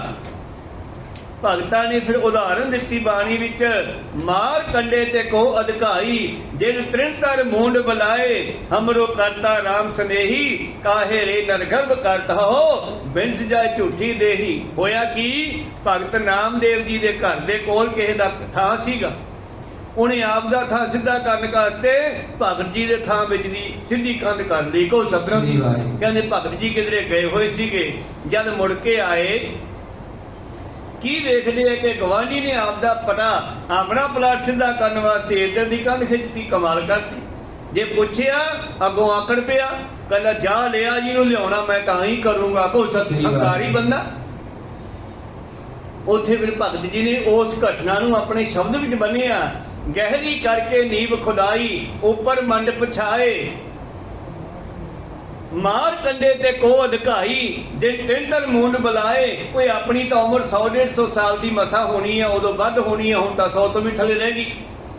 ਔਰ ਮਾਰਕੰਡਾ ਰਿਖੀ ਲੱਖ ਵਰੇ ਦੀ ਆਰਜਾ ਸੀਗੀ, ਜਿਹਨੇ ਕੋਈ ਘਰ ਨਹੀਂ ਪਾਇਆ, ਝੌਂਪੜੀ ਵੀ ਨਹੀਂ ਪਾਈ, ਸਿਰ ਦੇ ਉੱਤੇ ਖਿੱਪ ਜਾ ਰੱਖ ਕੇ ਹੀ ਸੂਰਜ ਦੀ ਧੁੱਪ ਤੋਂ ਸਿਰ ਨੂੰ ਬਚਾ ਲਿਆ। ਬਸ ਕੋ ਸਤਿਨਾਮ। ਕਿਸੇ ਦਰਖਤ ਹੇਠਾਂ ਬੈਠ ਕੇ ਸਮਾਂ ਲੰਘਾ ਲਿਆ, ਐਦਾਂ ਹੀ ਟਾਈਮ ਟਪਾ ਗਿਆ ਲੱਖ ਸਾਲ ਦਾ। ਭਗਤ ਜੀ ਕਹਿੰਦੇ, ਮਾਰ ਕੰਡੇ ਤੇ ਕੋ ਅਧਿਕਾਈ, ਜੇ ਤਿੰਦਰ ਮੂੰਡ ਬੁਲਾਏ। ਉਹ ਕਹਿੰਦਾ ਸੀ ਨਾ ਜਾਂ ਲਿਆ ਜਿਹਨੂੰ ਲਿਆਉਣਾ ਹੈ। ਕਹਿੰਦੇ ਵੀ ਸਾਡਾ ਕੌਣ ਹੈ? ਹਮਰੋ ਕਰਤਾ ਰਾਮ ਸਨੇਹੀ, ਸਾਡਾ ਤਾਂ ਰਾਮ ਹੀ ਆ, ਉਹੀ ਕੁਝ ਕਰੂਗਾ। ਸਨੇਹੀ ਮਿੱਤਰ ਹਮਰੋ ਕਰਤਾ ਰਾਮ ਸਨੇਹੀ, ਕਾਹੇ ਰੇ ਨਰ ਗਰਭ ਕਰਤਾ ਹੋ ਬਿਰਸ ਜਾਏ ਝੂਠੀ ਦੇਹੀ। ਉਹ ਤੇਰੇ ਵਰਗੇ ਮੇਰੀ ਮੇਰੀ ਕਹਿਰੋ ਕਰਦੇ ਜਿਹੜੇ बड़े 12 जोजन छत्र चले था 12 चौके 48 को, भाव दिल्ली दे सेंटर तो लैके 4 सपेरे 48 को तक जिन्हां दा राज सी।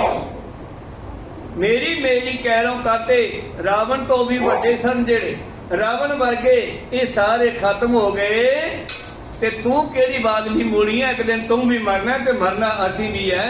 ये कब्जे कुब्जे किसे दे नहीं हैगे इत्थे। को सतनाम बाबा जी कहंदे भलिओ ਜਿਹੜਾ ਮਨੁੱਖ ਇੱਥੇ ਕਬਜ਼ੇ ਕਰਦਾ ਹੈ, ਪੂਰੋ ਨੇਹੋ ਦੇਹ ਧਨ ਜੋ, ਸਰੀਰ ਸਮੇਤ ਧਨ ਛੋੜ ਚੱਲਿਓ ਬਸ ਚਲਤ ਨਾ ਕਹੋ। ਸਰੀਰ ਵੀ ਇੱਥੇ ਛੱਡਣਾ ਪੈਂਦਾ ਕਿਉਂਕਿ ਸਰੀਰ ਵੀ ਇੱਥੋਂ ਹੀ ਲਿਆ ਹੈ। ਨਹਿ ਜਾਵੇ ਇਹ ਸੰਗ ਅਗਾਰੀ, ਜਿਨੇ ਹੇਤ ਨਿਜ ਬਾਜੀ ਹਾਰੀ। ਜਿਸ ਦੇ ਵਾਸਤੇ ਮਨੁੱਖ ਨੇ ਬਾਜੀ ਹਾਰ ਗਿਆ। ਭਈ ਪ੍ਰਾਪਤ ਮਨੁੱਖ ਦੇ ਹੁਰੀਆ ਪਰਮੇਸ਼ਰ ਨੂੰ ਮਿਲਣ ਦਾ ਸਮਾਂ ਮਿਲਿਆ ਸੀ, ਲੇਕਿਨ ਇਹ ਬਾਜੀ ਹਾਰ ਗਿਆ ਹੈ। ਔਰ ਇਹ ਜਿਸ ਦੇ ਪਿੱਛੇ ਸਭ ਕੁਝ ਕੀਤਾ ਉਹ ਵੀ ਇਹ ਤੋਂ ਛੁੱਟ ਗਿਆ ਹੈ। ਦੋਹਰਾ ਗਿਆਨਹੀਨ ਅਗਿਆਨ ਮੈਂ ਨਹਿ ਜਾਣੇ ਨਿਜ ਕਾਲ। ਇਹ ਗਿਆਨਹੀਨ ਮਨੁੱਖ ਅਗਿਆਨਤਾ ਦੇ ਵਿੱਚ ਹੀ ਇਹਨੂੰ ਆਪਣੀ ਮੌਤ ਵੀ ਯਾਦ ਨਹੀਂ ਰਹਿੰਦੀ। ਨੈਣਹੀਨ ਜੋ ਜਾਤ ਹੈ ਸਮੂਹੇ ਸਰਬ ਵਿਸਾਦ। ਜਿਵੇਂ ਕੋਈ ਅੰਨਾ ਬੰਦਾ ਜਿਹੜਾ ਹੈ ਖੱਡੇ ਵੱਲ ਜਾਵੇ, ਜਿਵੇਂ ਕੋਈ ਅੰਨਾ ਬੰਦਾ ਜਿਹਨੂੰ ਦਿਸਦਾ ਨਹੀਂ ਉਹ ਸਿੱਧਾ ਸੱਪ ਦੇ ਵੱਲ ਚਲਿਆ ਜਾਵੇ ਤੇ ਸੱਪ ਡੰਗ ਮਾਰ ਦੇਵੇ, ਇਸੇ ਤਰ੍ਹਾਂ ਬੰਦਾ ਅਗਿਆਨਤਾ ਵਿੱਚ ਅੰਨਾ ਹੋਇਆ, ਮੋਹ ਮਮਤਾ ਵਿਸ਼ੇ ਵਿਕਾਰਾਂ ਵਿੱਚ ਅੰਨਾ ਹੋਇਆ, ਮੌਤ ਰੂਪੀ ਕਾਲ ਦੇ ਵੱਲ ਜਾ ਰਿਹਾ ਹੈ ਜੀ। ਚੌਪਈ ਕਰਨਾ ਕਰ ਸਤਿਗੁਰ ਇਸ ਭੇਟੈ, ਤੇ ਕੋ ਲਗੇ ਨਾ ਜਮ ਕੀ ਫੇਟੈ। ਇਹ ਤਾਂ ਪਾਂਦਾ ਜੀ ਗੁਰੂ ਮਿਲ ਜਾਵੇ ਬੰਦੇ ਨੂੰ, ਜੇ ਗੁਰੂ ਦਇਆ ਕਰਕੇ ਮਨੁੱਖ ਦਾ ਮਾਰਗਦਰਸ਼ਨ ਕਰ ਦੇਵੇ ਉਹ ਜਮਾਂ ਦੀ ਫੇਟ ਨਹੀਂ ਖਾਂਦਾ। ਕਰ ਉਪਦੇਸ਼ ਗਿਆਨ ਦੇਨੈ ਨਾ, ਸਰਬ ਕਾਲ ਕੋ ਕਬ ਤੈ ਪੈਨਾ। ਉਹ ਜਦੋਂ ਗਿਆਨ ਦੇ ਨੇਤਰ ਦਿੰਦਾ ਫਿਰ ਗੁਰੂ ਸਿੱਖ ਨੂੰ, ਫਿਰ ਉਸ ਨੂੰ ਕਾਲ ਰੂਪੀ ਸੱਪ ਦਾ ਕੋਈ ਡਰ ਨਹੀਂ। ਲਾਗੀ ਨਾਮ ਵਿਖੇ ਲਿਵ ਮਨ ਕੇ, ਜਿਤ ਤੇ ਪ੍ਰੀਤ ਤਜੀ ਤਨ ਤਨ ਕੇ। ਔਰ ਉਹਨਾਂ ਦੀ ਲਿਵ ਪਰਮੇਸ਼ਰ ਨਾਲ ਲੱਗ ਜਾਂਦੀ ਹੈ, ਸੰਸਾਰ ਦੀ ਮੋਹ ਮਮਤਾ ਚੋਂ ਉੱਚੇ ਉੱਠ ਜਾਂਦੇ ਹਨ। ਪਰਮਾਰਥ ਮੈਂ ਦ੍ਰਿਸ਼ਟ ਲਗਾਈ, ਜਗ ਕਾਰਜ ਤੇ ਬ੍ਰਿਤ ਉਠਾਈ। ਉਹਨਾਂ ਦੀ ਬਿਰਤੀ ਸੰਸਾਰ ਦੇ ਮੋਹ ਚੋਂ ਉੱਚੀ ਉੱਠ ਜਾਂਦੀ ਹੈ ਤੇ ਪਰਮਾਰਥ ਪਰਮੇਸ਼ਰ ਦੇ ਨਾਲ ਜੁੜ ਜਾਂਦੇ ਹਨ। ਦੇਹਾ ਦਿਕ ਮਿਥਿਆ ਸਭ ਜਾਣੇ, ਵਿਸ਼ੇ ਬਾਸਨਾ ਮਨ ਬਿਸਰਾਨੇ। ਉਹ ਸਰੀਰ ਆਦਿ ਸਭ ਕੁਝ ਨੂੰ ਮਿਥਿਆ ਜਾਣ ਕੇ, ਝੂਠਾ ਜਾਣ ਕੇ ਆਪਣੇ ਮਨ ਵਿੱਚੋਂ ਵਿਸਾਰ ਕੱਢ ਦਿੰਦੇ ਹਨ। ਨਿਜ ਸਰੂਪ ਜੋ ਪਿਓ ਬੁਲਾਵਾ, ਤੈ ਜਾਣਨ ਕੋ ਚਿਤ ਲਲਚਾਵਾ। ਜਿਸ ਨਿਜ ਸਰੂਪ ਨੂੰ ਬੰਦਾ ਭੁੱਲਿਆ ਹੋਇਆ ਹੈ, ਨਿਜ ਸਰੂਪ ਹੁੰਦਾ ਵੀ ਮੈਂ ਕੌਣ ਆ। ਜਿਵੇਂ ਆਪਾਂ ਇਹ ਜਾਣਨਾ ਚਾਹੀਏ ਬਈ ਸਰੀਰ ਦੇ ਵਿੱਚ ਆਪਾਂ ਕੌਣ ਆ। ਆਪਾਂ ਸਰੀਰ ਨਹੀਂ ਆ, ਆਪਾਂ ਸਰੀਰ ਨੂੰ ਦੇਖ ਕੇ ਕਹਿੰਦੇ ਆ ਮੇਰਾ ਸਿਰ ਦੁਖਦਾ ਹੈ। ਕਦੇ ਕਿਸੇ ਨੇ ਨਹੀਂ ਕਿਹਾ ਕਿ ਮੈਂ ਦੁਖਦਾ, ਕਿਉਂਕਿ ਤੂੰ ਤਾਂ ਦੁਖਣ ਵਾਲਾ ਹੈ ਹੀ ਨਹੀਂ। ਕੋਈ ਸ੍ਰੀ ਵਾਹਿਗੁਰੂ। ਸਰੀਰ ਦੇ ਸਿਰ ਦੁੱਖਾਂ ਨੂੰ, ਸਰੀਰ ਦੀ ਪੀੜ ਨੂੰ ਫੀਲ ਕਰਨ ਵਾਲਾ ਹੈ, ਅਨੁਭਵ ਕਰਨ ਵਾਲਾ ਹੈ। ਤਾਂ ਜਦੋਂ ਬੰਦੇ ਨੂੰ ਨਿਜ ਸਰੂਪ ਦੀ ਜਾਣਕਾਰੀ ਹੋ ਜਾਂਦੀ ਹੈ ਫਿਰ ਉਸ ਨੂੰ ਜਾਣਨ ਦੇ ਲਈ ਲਲਚਾਵਾ ਇਧਰ ਚੱਲ ਪੈਂਦਾ। ਦੋਹਰਾ ਸਤ ਸੰਗਤ ਕੀ ਸੰਗ ਤੇ ਦਿੜ ਹੋ ਅਭਿਆਸ। ਸਤ ਸੰਗਤ ਕਰਦਿਆਂ ਫਿਰ ਇਸ ਅਭਿਆਸ ਨੂੰ ਪਕਾਉਂਦਾ ਹੈ। ਦਿਓ ਬੁਲਾਵਾ ਪਰਮ ਕਾ, ਸਹਿਜ ਸੁਖੇ ਪ੍ਰਕਾਸ਼। ਉਹ ਜਿਹੜਾ ਭਰਮ ਸੀਗਾ ਕਿ ਨਾ ਵੀ ਮੇਰਾ ਆ ਵੀ ਮੇਰਾ, ਉਹ ਭਰਮ ਨਿਕਲ ਜਾਂਦਾ ਤੇ ਸਹਿਜੇ ਹੀ ਅੰਦਰ ਪ੍ਰਕਾਸ਼ ਮਤਲਬ ਸੱਚ ਦਾ ਗਿਆਨ ਹੋ ਜਾਂਦਾ। ਚੌਪਈ ਦੇ ਦੁਖੀ ਤੇ ਦੁਖ ਨ ਮਾਨੈ, ਅਨਕ ਬਿਲਾਸਨ ਸੁਖ ਨ ਜਾਣੈ। ਇਹ ਸਰੀਰ ਦੇ ਦੁਖੀ ਹੋਣ ਕਰਕੇ ਉਹ ਦੁਖੀ ਨਹੀਂ ਹੁੰਦਾ। ਜਿਵੇਂ ਸਾਡੇ ਸਾਹਮਣੇ ਇਤਿਹਾਸ ਹੈ, ਭਾਈ ਮਤੀ ਦਾਸ ਨੂੰ ਆਰੇ ਨਾਲ ਚੀਰਿਆ ਜਾ ਰਿਹਾ, ਪਰ ਉਹ ਸਰੀਰ ਤੋਂ ਵੱਖ ਹੋ ਗਿਆ ਮਰਨ ਤੋਂ ਪਹਿਲਾਂ ਹੀ। ਕੋਈ ਸਤਿਗੁਰੂ ਸਤਿਗੁਰਾਂ ਨੇ ਸਿਖਾ ਦਿੱਤੀ ਆ ਉਹ ਜੁਗਤ ਕਿ ਮਰਨ ਤੋਂ ਪਹਿਲਾਂ ਕਿਵੇਂ ਮਰਨਾ। ਜਿਹੜੇ ਮਰਨ ਤੋਂ ਪਹਿਲਾਂ ਹੀ ਮਰ ਗਏ ਉਹਨਾਂ ਨੇ ਸਰੀਰ ਦੇ ਦੁੱਖਾਂ ਨੂੰ ਫੀਲ ਕੀਤਾ ਪਰ ਦੁਖੀ ਨਹੀਂ ਹੋਏ। ਕੋਈ ਸਤਿਗੁਰੂ ਪ੍ਰੀਤਮ ਜੀ ਕਹਿੰਦੇ ਉਹ ਸਰੀਰ ਦੇ ਦੁਖੀ ਹੋਣ ਤੇ ਦੁਖੀ ਨਹੀਂ ਹੁੰਦੇ, ਔਰ ਸੁੱਖਾਂ ਕਰਕੇ ਹੰਕਾਰ ਨਹੀਂ ਕਰਦੇ। थिरता पाए ना डोले सोहो रहे एक रस द्वैते को। ਉਹ ਦਵੈਤ ਨੂੰ ਛੱਡ ਕੇ ਇੱਕ ਨਾਲ ਜੁੜ ਜਾਂਦੇ ਹਨ, ਸਥਿਰ ਹੋ ਜਾਂਦੇ ਆ, ਜਿਹਨੂੰ ਪ੍ਰੀਤਮ ਜੀ ਕਹਿੰਦੇ ਆ ਥਿਰ ਕਰ ਬੈਸੋ ਹਰ ਜਨ ਪਿਆਰੇ ਸਤਿਗੁਰ ਤੁਮਰੇ ਕਾਲ ਸਵਾਰੇ। जन्म मरण तिन ते छुट गए हर पद पाए मुक्त सो पाए। ਉਹਨਾਂ ਦਾ ਜੰਮਣਾ ਮਰਨਾ ਖਤਮ ਹੋ ਗਿਆ, ਹਰੀ ਨੂੰ ਪ੍ਰਾਪਤ ਕਰਕੇ ਹਰੀ ਵਿੱਚ ਮਿਲ ਗਏ ਤੇ ਮੁਕਤ ਹੋ ਗਏ ਜੰਮਣ ਮਰਨ ਤੋਂ। हस विद पांधार दे तरीजै तन अभिमाना मूल करीजै। ਕਹਿੰਦੇ ਪਾਂਧਾ ਜੀ ਇਸ ਗੱਲ ਨੂੰ ਹਿਰਦੇ ਵਿੱਚ ਧਾਰਨਾ ਕਰੋ, ਕੋਈ ਹੰਕਾਰ ਨਾ ਕਰੋ। हर सिमरन कर आपा हरिये हर बिन अनत दृष्ट न धरिये। ਹਰੀ ਦਾ ਸਿਮਰਨ ਕਰਕੇ ਆਪਾ ਹਰੀਏ ਭਾਵ ਆਪਣਾ ਹੰਕਾਰ ਛੱਡੀਏ, ਹਰੀ ਤੋਂ ਬਗੈਰ ਦ੍ਰਿਸ਼ਟੀ ਹੋਰ ਕਿਤੇ ਨਾ ਲਾਈਏ ਭਾਵ ਆਪਣਾ ਧਿਆਨ ਪਰਮੇਸ਼ਰ ਨਾਲ ਲੱਗੇ ਕਿ ਉਹ ਹਰੀ ਤੁਹਾਡੇ ਨਾਲ ਆ, ਤੁਹਾਡੇ ਸਰੀਰਾਂ ਦੇ ਉੱਤੇ ਹੀ ਰਹਿੰਦਾ, ਤੁਹਾਡੇ ਵਿੱਚ ਹੀ ਰਹਿੰਦਾ, ਤੁਹਾਡੇ ਬਾਹਰ ਵੀ ਰਹਿੰਦਾ। ਉਸ ਹਰੀ ਦੀ ਹਜੇ ਜਾਣ ਪਛਾਣ ਨਹੀਂ ਹੋਈ ਬਈ ਧਿਆਨ ਲਾਉਣਾ ਕਿੱਥੇ ਆ, ਨੇਤਰ ਕਿੱਥੇ ਲਾਉਣੇ ਆ, ਹਜੇ ਇਸ ਗੱਲ ਦੀ ਆਪਾਂ ਨੂੰ ਪੂਰੀ ਜਾਣਕਾਰੀ ਨਹੀਂ ਹੋਈ। ਜਿੱਦੇ ਇਸ ਗੱਲ ਦੀ ਸਮਝ ਆ ਗਈ ਫਿਰ ਸਾਡੇ ਨੇਤਰ ਉੱਥੇ ਲੱਗਣਗੇ। दुर्लभ नर तन करो सकारत पुन्ना जन्म पावे परमार्थ। ਔਰ ਇਹ ਦੁਰਲੱਭ ਮਨੁੱਖਾ ਜਨਮ ਹੈ ਜਿਹੜਾ, ਇਹਨੂੰ ਸਕਾਰਤ ਸਫਲਾ ਕਰੋ ਤਾਂ ਕਿ ਇਹਦੇ ਰਾਹੀਂ ਮੁਕਤ ਹੋ ਜਾਈਏ, ਮੁੜ ਕੇ ਸਰੀਰਾਂ ਵਿੱਚ ਨਾ ਆਉਣਾ ਪਵੇ। दोहरा सुन पांदा पायन परा हो संबंध मत मंद। ਔਰ ਇੰਨੀਆਂ ਵਿਚਾਰਾਂ ਸੁਣ ਕੇ ਪਾਂਧਾ ਜਿਹੜਾ ਆਪਣੇ ਆਪ ਨੂੰ ਮਾਸਟਰ ਸਮਝਦਾ ਸੀਗਾ, ਬਾਬੇ ਨਾਨਕ ਦੇ ਪੈਰੀ ਪੈ ਗਿਆ। लखी न तुरगत जावही पा अवतार मुकंद। ਮਹਾਰਾਜ ਤੁਹਾਨੂੰ ਤਾਂ ਮੈਂ ਸਮਝ ਹੀ ਨਹੀਂ ਸਕਿਆ, ਤੁਸੀਂ ਤਾਂ ਮੁਕਤੀ ਦਾਤੇ ਪਰਮੇਸ਼ਰ ਦੇ ਸਰੂਪ ਹੋ। चौपाई बदन गिरा तब जो करवारा ज्ञान सान पर देखर तारा। ਆਪ ਜੀ ਦੇ ਬਚਨ ਤਾਂ ਇਉਂ ਸੀ ਜਿਵੇਂ ਕਿਸੇ ਨੇ ਤਲਵਾਰ ਨੂੰ ਸਰੈਂਜ ਤੇ ਲਾ ਕੇ ਤਿੱਖੀ ਕੀਤਾ ਹੋਵੇ। ਕੋ ਸਤਿਗੁਰੂ श्री वाहिगुरु। ਹੰਕਾਰ ਨੂੰ ਮੋਹ ਮਮਤਾ ਨੂੰ ਵੜਦੇ ਤੁਰੇ ਜਾਂਦੇ ਆ, ਤੁਹਾਡੇ ਵਚਨ ਗਿਆਨ ਦੀ ਸਰੈਂਜ ਤੇ ਲੱਗੇ ਹੋਏ। भगत मुष्ट के संग जटी सो दिड़ बेराग आकार कटी सो। ਜਿਸ ਤਲਵਾਰ ਨੂੰ ਭਗਤੀ ਦਾ ਮੁੱਠਾ ਲੱਗਿਆ ਹੈ ਔਰ ਵਿਰਾਗ ਦੇ ਆਕਾਰ ਵਿੱਚ ਘੜੀ ਹੋਈ ਹੈ, सो सूरा इस सन्मुख तावै अंग अज्ञानता ही कट जावै। ਜਿਹੜਾ ਤੇਰੇ ਇਸ ਬਚਨ ਰੂਪੀ ਤਲਵਾਰ ਦੇ ਸਾਹਮਣੇ ਆ ਗਿਆ ਉਹਦੀ ਅਗਿਆਨਤਾ ਕੱਟ ਦਿੱਤੀ ਤੋਂ। निज स्वरूप की लखता होई तै पट मिलियो स्वर्ग सुख सोई। ਔਰ ਉਹਨਾਂ ਨੂੰ ਨਿਜ ਸਰੂਪ ਦੀ ਜਾਣਕਾਰੀ ਹੋ ਗਈ ਔਰ ਉਹ ਸੂਰਮਾ ਮਨ ਜੀਤੇ ਜਗਜੀਤ ਵਾਲਾ ਸੂਰਮਾ ਸਵਰਗਾਂ ਨੂੰ ਚਲਿਆ ਗਿਆ। विषे फसे कतार डर पाही बेमुख पई ना तीर तराही। ਜਿਹੜੇ ਵਿਸ਼ੇ ਵਿਕਾਰਾਂ ਵਿੱਚ ਵਸੇ ਆ ਕਾਤਰ ਕਮਜ਼ੋਰ ਡਰਦੇ ਹਨ, ਉਹ ਬੇਮੁਖ ਹਨ ਰੱਬ ਤੋਂ। क्यों लोग परलोक बिगारा रण तन मानुख पिछ पग तारा। ਉਹਨਾਂ ਨੇ ਆਪਣਾ ਲੋਕ ਤੇ ਪਰਲੋਕ ਖਰਾਬ ਕਰ ਲਿਆ ਹੈ। दोहरा अक समाप्त करना करे देख दीन गत दान। ਔਰ ਇਹੋ ਵਿਚਾਰਾ ਸੁਣਾਉਂਦੇ ਸੁਣਾਉਂਦੇ ਅਕਸਮਾਤ ਹੁੰਦਾ, ਚਾਨ ਚੱਕ ਪਾਤਸ਼ਾਹ ਨੇ ਕਿਰਪਾ ਦ੍ਰਿਸ਼ਟੀ ਪਾਈ ਪਾਂਦੇ ਗੋਪਾਲ ਤੇ। बिबला की मन भजन की सुने बैन जब कान।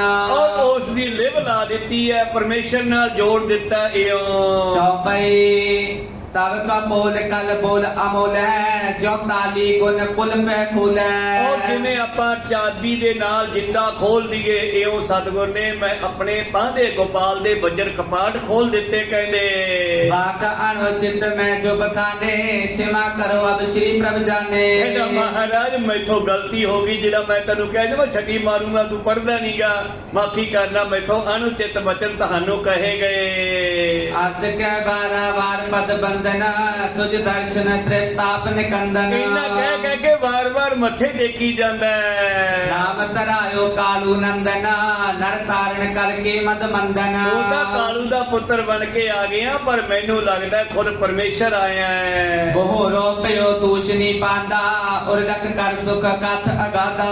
ਆਂਦਾ ਆਪਣੇ ਨਿਜ ਸਰੂਪ ਨਾਲ ਜੁੜ ਗਿਆ ਹੈ, ਤੂਸ਼ਣ ਚੁੱਪ ਕਰ ਗਿਆ, ਜਿਵੇਂ ਆਤਮਿਕ ਸੁੱਖ ਮਿਲ ਗਿਆ ਉਹਨੂੰ। पा आनंद मुकक मठियाई तत वेतन की पदवी पाई। ਤਤ ਵੇਤਾ ਬਣ ਗਿਆ, ਬ੍ਰਹਮ ਗਿਆਨ ਹੋ ਗਿਆ ਦੋਹਰਾ।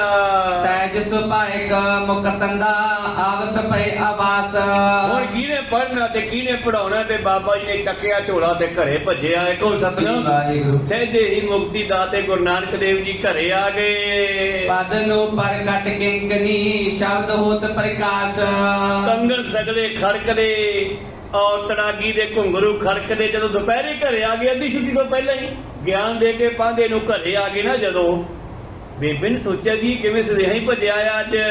ਚੌਪਈ ਬਾਤ ਬਿਲੋਕਤ ਬੈਠ ਅਲਾਇਓ ਬਿਨਾ ਪਰਦੋਕ ਸਦਰ ਚਲ ਆਇਓ ਪਰ ਦੁੱਖ ਹੁੰਦਾ ਹੱਥ ਨੇ ਵੀ ਹੱਥ ਨੇ ਆਉਣਾ ਸੀ ਸਕੂਲੋਂ ਤੇ ਤੂੰ ਕਿਵੇਂ ਪਹਿਲਾਂ ਹੀ ਆ ਗਿਆ। ਤੋਰ ਤਾਤ ਤੜ ਗਿਓ ਤਾਤਾ ਹਿਤ ਕਰ ਪੜੋ ਨਾ ਖੇਲੇ ਰਾਤਾ ਤੂੰ ਖੇਲਾਂ ਵਿੱਚ ਲੱਗਿਆ ਹੋਇਆ, ਤੂੰ ਪੜ੍ਹਦਾ ਨਹੀਂ ਹੈਗਾ, ਸੁਦੇਹਾ ਹੀ ਘਰੇ ਆ ਗਿਆ। ਤੇ ਕੀ ਕਹਿੰਦੇ ਆ ਤੀਸਰੇ ਦਿਨ ਕੀ ਹੁੰਦਾ ਇਹ ਆਪਾਂ ਕੱਲ ਨੂੰ ਸਰਪਣ ਕਰਾਂਗੇ। ਉਹਨੂੰ ਇੱਥੇ ਰੋਕਣ ਦੀ ਆਗਿਆ ਬਖਸ਼ੋ, ਸਮਾਂ ਸਮਾਪਤੀ ਤੇ ਹੈ। ਬੋਲਦਿਆਂ ਨੇ ਅੱਖਰ ਬਾਹਰ ਕਾਟ ਹੋ ਜਾਂਦੇ। ਸਿੱਖ ਸੰਗਤਾਂ ਦੇ ਸਤਿਗੁਰੂ ਬਖਸ਼ਣ ਜੋਗ ਹੈ, ਬਖਸ਼ ਲੈਣਾ ਜੀ। ਸਮਾਪਤੀ ਕਰੀਏ। हे अच्युत हे पार ब्रह्म अविनाशी अगनास हे पूरन हे सर्वमय पंचन गुणतास हे संगी हे निरंकार हे निर्गुण गुण सब टेक हे गोविंद हे गुण निदान जाके सदा बबेक हे अपरंपर हर हरे हो बनहार हे संत कै सदा संग आधार हे ठाकुर हों दासरो निर्गुण गुण नहीं कोई नानक दीजा नाम दान राखो ये बरोए आए प्रभ शरणागति कृपा नित दयाल एक अखर हर मन बसत नानक होत निहाल एक ओंकार सतगुरु प्रसाद सच हुए वाहिगुरु जी की फतेह है विघ्न विनाशन सोए वाहिगुरु जी की फतेह है विघ्न विनाशन सोए वाहिगुरु जी का खालसा वाहिगुरु जी की फतेह।